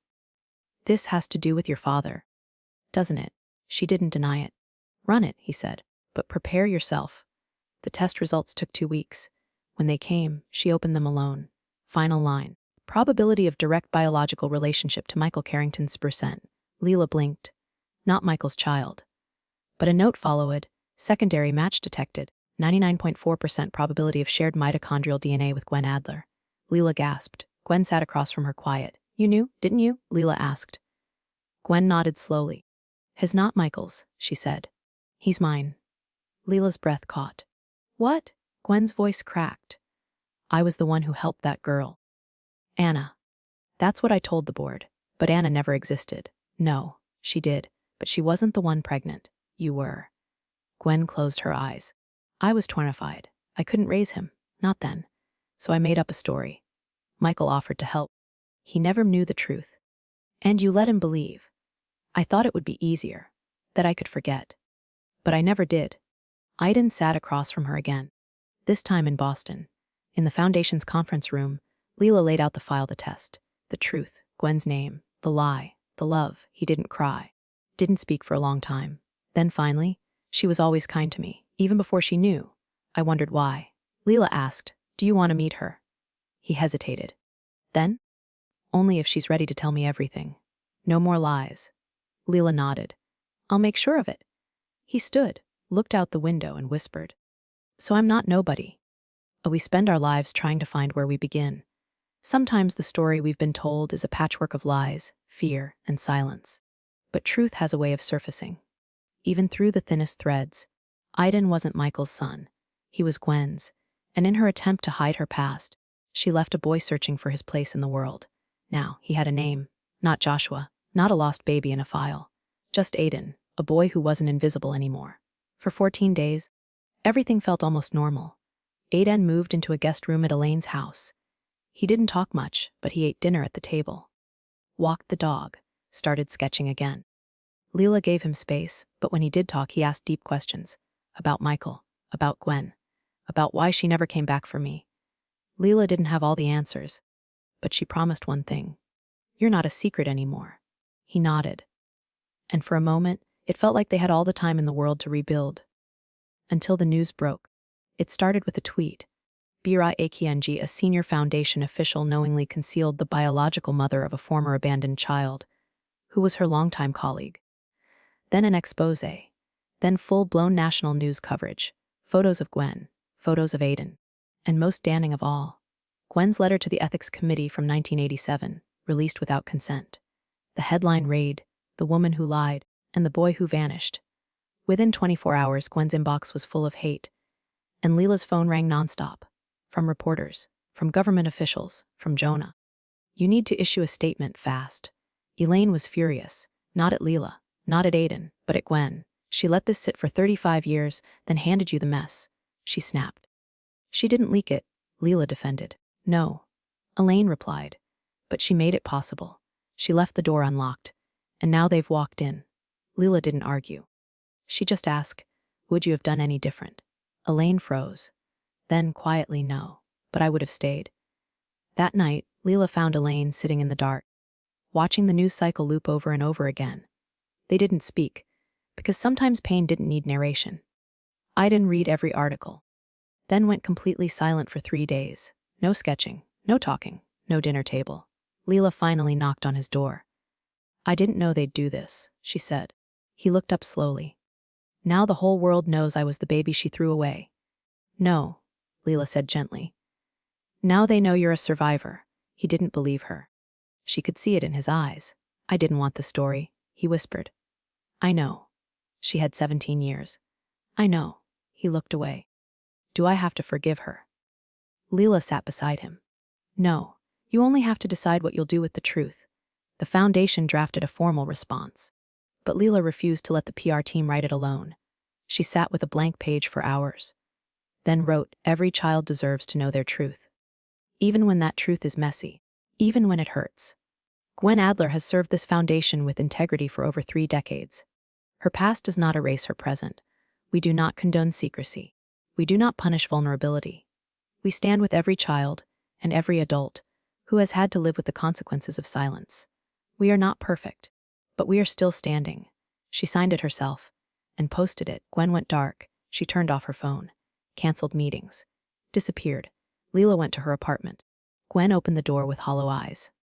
"I didn't mean for it to go public," she said. "I know. I thought I had time to earn forgiveness quietly." "You did," Leela replied. "But forgiveness doesn't protect you from consequences, just from isolation." A pause. Then Gwen asked, "Does he hate me?" Leela didn't answer right away. "He doesn't know how to feel yet." Gwen nodded. "I can live with that." The foundation's board called an emergency vote. Should Gwen be removed? The vote split down the middle. Leela abstained. Jonah Clark called her that night. "You can't stay quiet on this," he said. "Not if you want to keep your national post." She sighed. "I'm not staying quiet. I'm listening." To whom? To the boy who lost everything. Twice, she met Aiden in the park the next morning, offered him a choice. "You can speak, or not. Either way, we'll support you." He stared at the pond, then finally said, "I'll speak. But not for her. For me?" It aired on PBS 2 weeks later. Just Aiden. No script, no coaching. Just a boy looking into a camera saying, "I was born with no name, no photos. No one coming to find me." Then I was told that the woman I'd seen in hallway meetings for years was my mother. It's confusing. It's painful. But here's what I know: she didn't show up back then, but she did now. And I'm choosing to meet her here, not in the past, in this moment. If you think I'm a victim, you're wrong. I'm just unfinished. But I'm not invisible anymore. A redemption isn't about erasing the past. It's about owning it, standing in it, and letting those we hurt decide what happens next. Gwen lied, but she also showed up. Adan was broken, but he also spoke. And Leela, caught between the two, learned this: you don't always get to protect the people you love. But you can stand beside them when the truth shows up, even when it's ugly. Especially then. Aiden stared at the family tree chart Leela had printed for him. It was nearly empty, just Gwen's name. Birth year 1966. No siblings listed. No parents on record. "How is this possible?" he asked. Leela sighed. "Your mother. She never filled in the rest." "Why?" "Because," Leela said carefully, "some people survive by cutting the roots." But Aiden wasn't ready to let the story end there. He needed to know who were the people that made Gwen who she was. And maybe, in the process, he'd understand himself too. Leela helped him pull the public archives, property records, school yearbooks, hospital logs. All signs pointed to a town outside Syracuse, New York. Gwen's high school, Hollow Ridge Public. He drove there alone, found the school still standing. A janitor let him in to browse the old photos. Class of '84. There she was, Gwen Adler, in the second row, smiling like she had no idea the storm life would bring. And next to her another girl, same cheekbones, same eyes.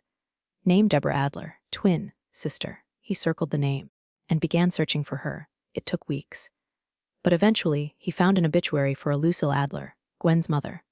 In the survivors list, daughter, Deborah Kane. Of Rochester, he found a phone number, called it. A woman picked up. Hello, heh, I think we're related. My name is Aiden. I'm Gwen Adler's son. Silence. Then, I think you'd better come visit. Deborah Kane looked like Gwen, only softer. More tired, more kind. She lived in a small one-bedroom flat filled with houseplants and stained glass sun catchers. When Aiden walked in, she froze.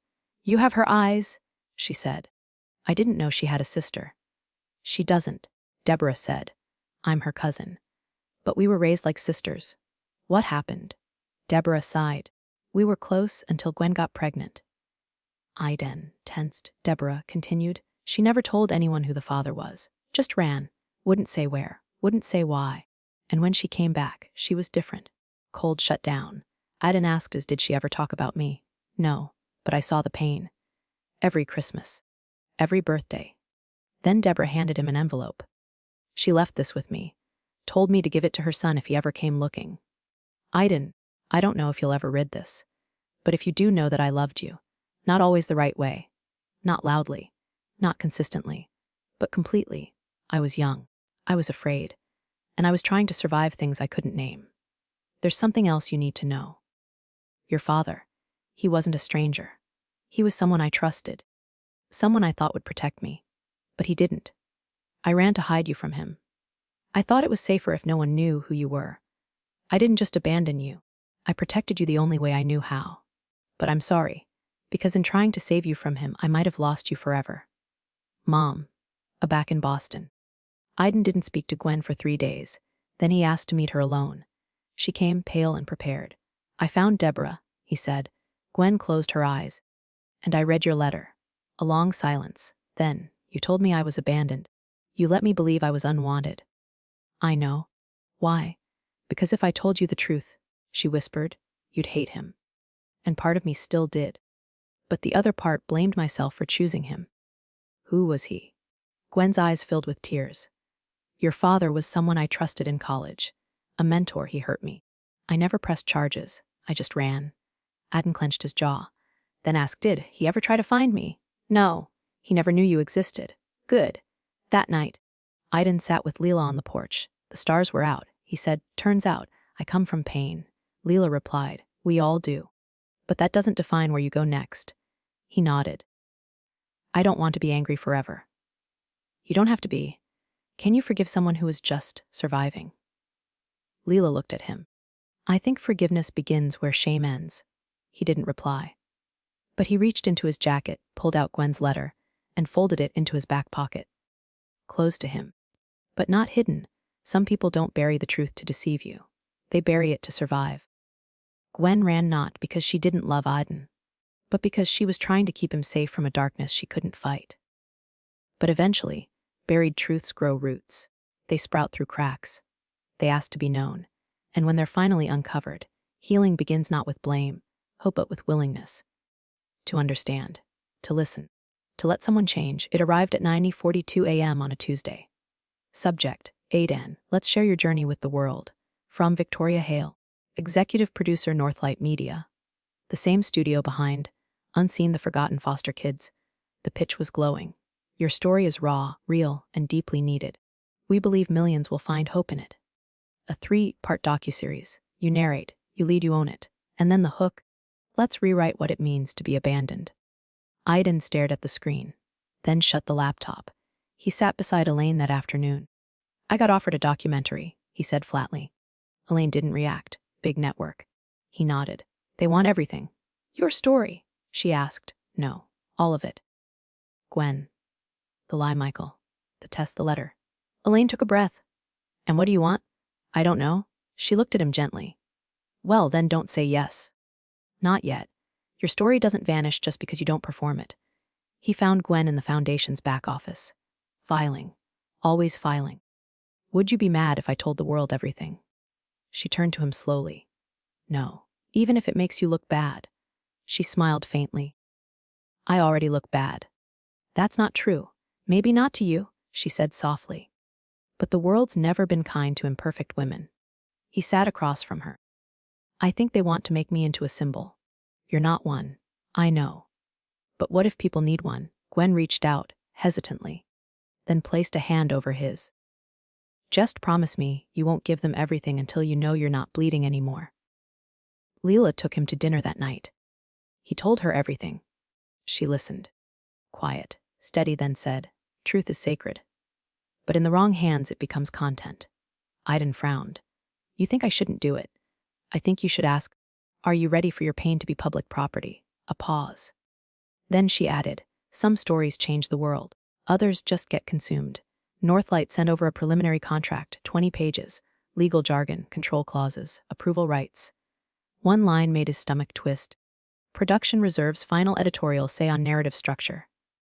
He called Victoria Hale. I thought I'd own it. You do, she said cheerfully. We're just here to shape it. Into what?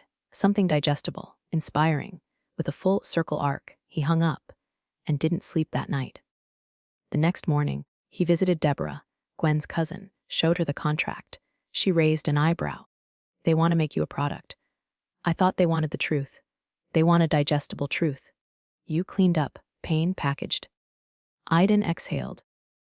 Why does it feel like I'm being asked to sell myself? Because you are. Then she said something he'd never forget. The world doesn't deserve every scar you've earned. Some things you keep. Not because they're shameful, but because they're yours. He stood at the Foundation window that night, watched the city lights flicker. Leela walked in quietly. I'm saying no, he said. She didn't ask why. He continued, I want to tell my story. But not through someone else's lens. She nodded. I'll help you write it. When you're ready. Maybe a book, he said. Maybe a letter to one other person, she replied. Either way, it's valid. He smiled for the first time in days.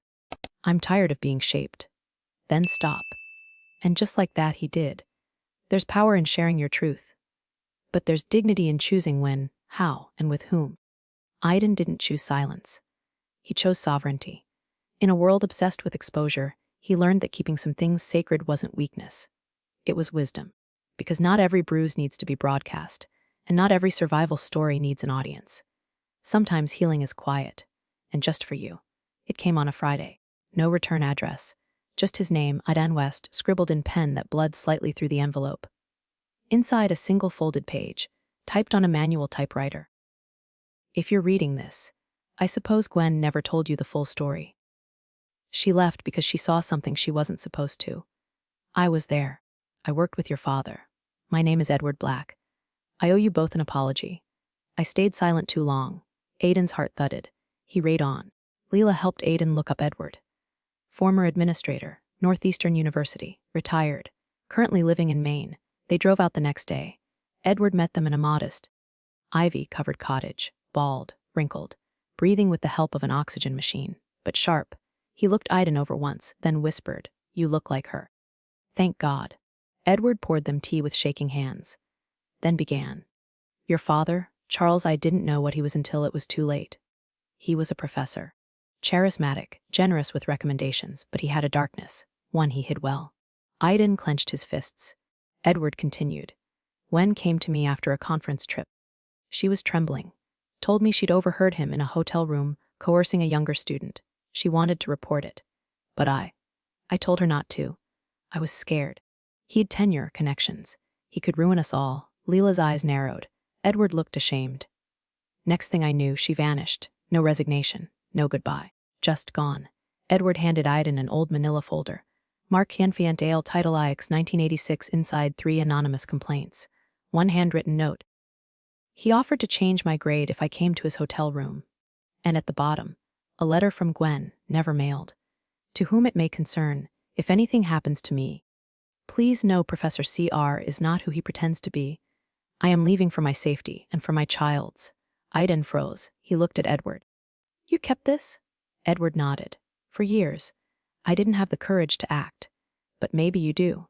That night, Aiden sat across from Gwen in the kitchen, laid the file between them. She didn't look shocked, just tired. You knew, he said. She nodded slowly. I tried to protect you. Not just from him, but from the shame. You thought I'd be ashamed of you. No, she whispered. I was ashamed of myself.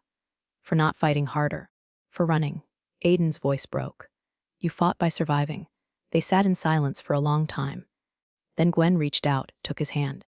Whatever you do with that file, do it because it brings peace. Not revenge. Leela offered to help him take it public. It could trigger an investigation, she said. He's retired, but not forgotten. Aiden thought about it. He thought about the other students, the anonymous complaints, the pain buried in room 317B for decades. Then he looked at Gwen, at Deborah, at himself. I don't want to destroy what's left of him, he said. But I won't stay silent either. He mailed the file, copies only, to the university's ethics board, with a typed note. This is not revenge. It's a record. Of the harm one man caused. Of the fear that kept others quiet. Of the strength it takes to speak even after decades of silence. Do what you will, but don't pretend no one knew. No signature. Just an envelope. Just the truth. Finally shared.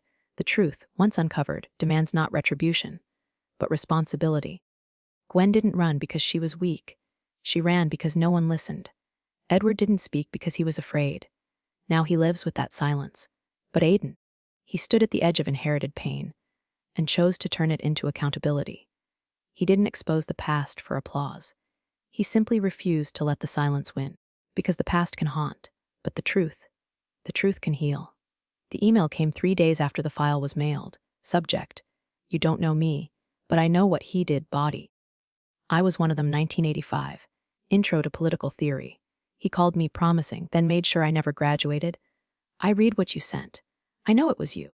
Thank you. But I have to ask, now that it's out there, what are you going to do with it?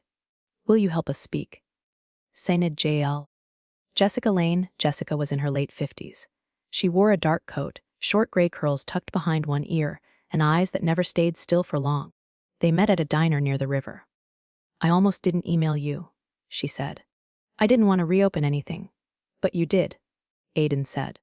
Because silence is a disease, she whispered. And I'm tired of pretending I wasn't there. She pulled out a thin folder, 4 other names. Other women. Some still alive, some none of us. Same story. Same man, same fear. She looked Aiden straight in the eye. You cracked the silence. Now what? Aiden told Gwen about the meeting. She listened, quiet and hollow-eyed. When he finished, she asked only one question. Do you want to lead this? I don't know. Then don't let guilt make the choice for you. I feel responsible. But are you the only one who can speak? Aiden hesitated. No. But maybe I'm the only one they'll listen to. Gwen nodded. Then speak. But do it on your terms. Jessica invited him to a gathering. 5 women. 1 living room. All former students of Charles Reynolds. They shared stories. Some halting. Some trembling. Aiden didn't speak much. He just listened. And at the end, Jessica said, You don't have to be our savior. But you can be our echo. And that's what stayed with him. The same producer who offered the docuseries, Victoria Hale, called him again. We heard what's happening, she said. It's getting traction. Not interested, Aiden said. This isn't just about you anymore. That's exactly why I'm saying no.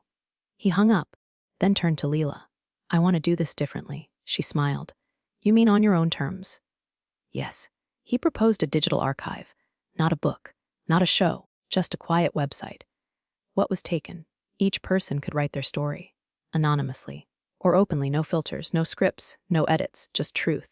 Jessica cried when he told her. Not all of us have power, she said. But now we have a place. Aiden wrote the first entry. He didn't sign it. I was born from silence. My mother ran because no one believed her. I grew up thinking I was invisible. And now I know I am not alone, and neither are you.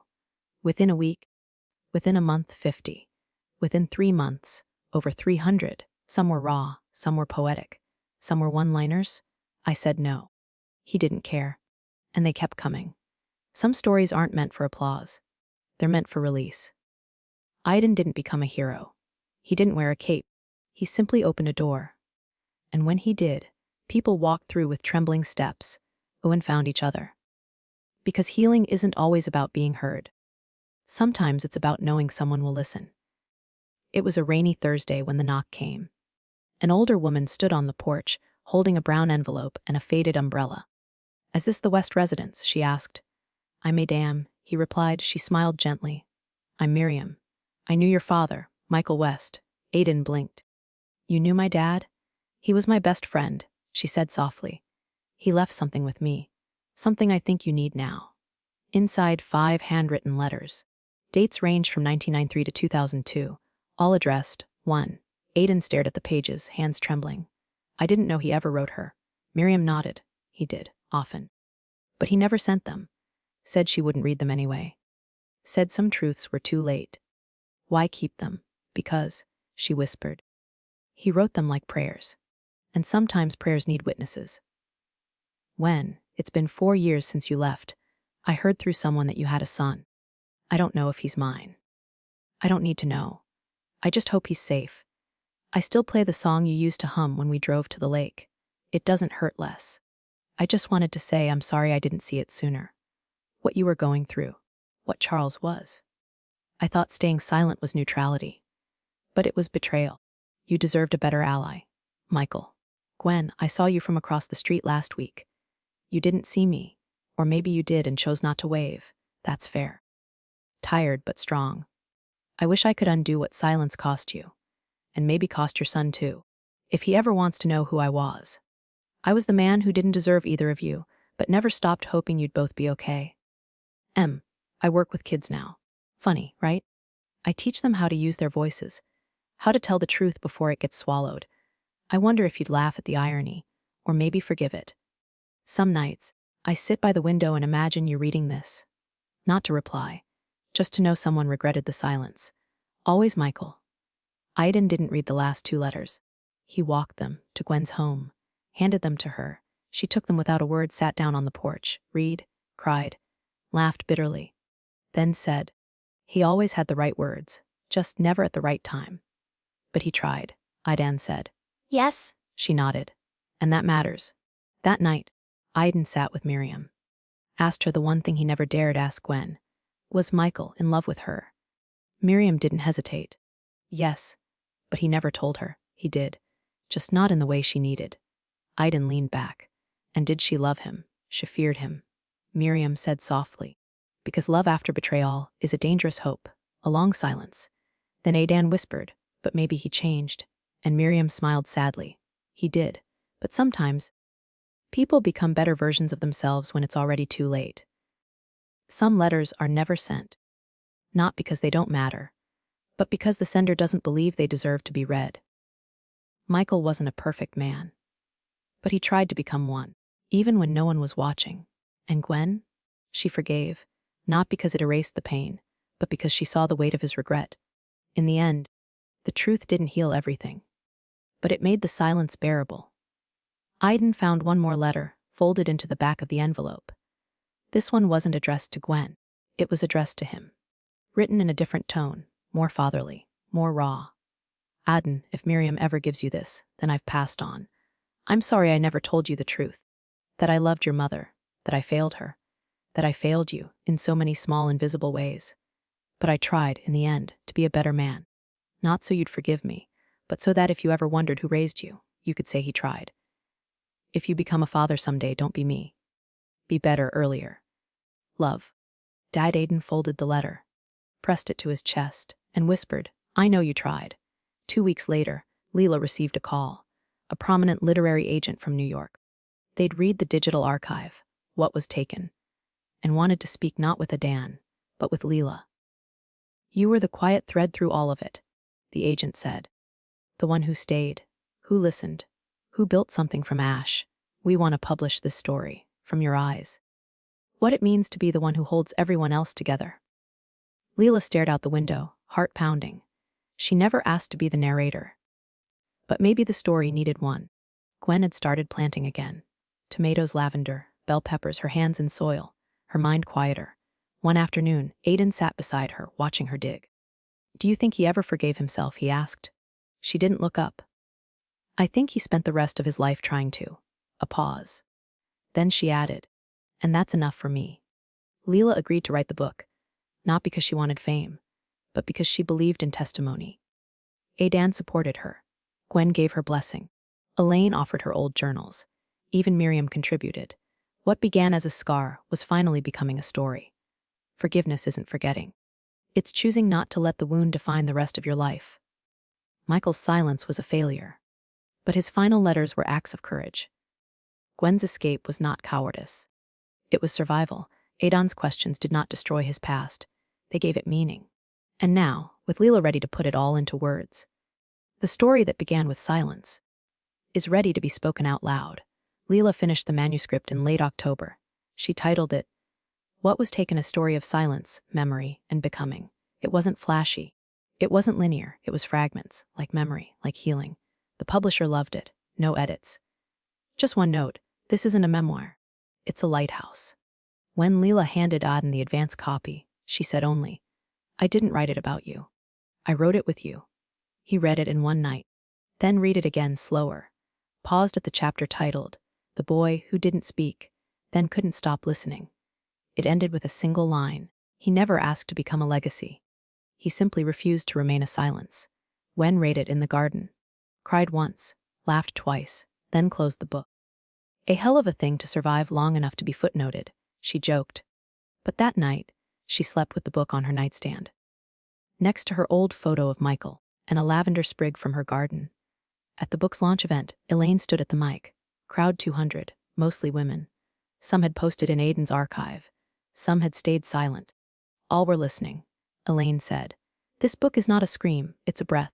It's what happens when people stop performing their pain and start protecting their truth. The room went still. Then applause. Then tears. Jessica Lane signed her name under her chapter in the book. First time using her real name in 38 years. She smiled in the mirror that night and whispered, You survived, and now you're heard. Then she mailed a signed copy to the university that once ignored her. No return address. Just a sticky note inside. Still here. One morning, Adan woke to a short message from a 22-year-old reader in Idaho. I thought I was alone. I thought what happened to me didn't matter. Then I read your mother's story. Then Leela's. And now, I don't feel erased. That's when Adan knew it had all mattered. Leela added one page after the book went to print. A digital epilogue. Quiet, honest, she wrote we were never heroes. We were just people who stopped pretending we were fine.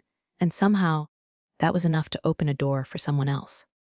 If you're standing in a hallway of silence, looking for a handle, this story is not the answer. But maybe it's the key. This was never just about trauma. It was about what comes after. About the lives rebuilt in the quiet aftermath. Gwen didn't get justice, but she got peace. Adan didn't get clarity, but he found voice. Leela didn't seek the spotlight, but she became the pen that made others visible. And Michael, he never saw the ending, but his letters carried forward the beginning of one. In the end, none of them were perfect, but they were present, and that was enough. Which part of this long journey stayed with you the most?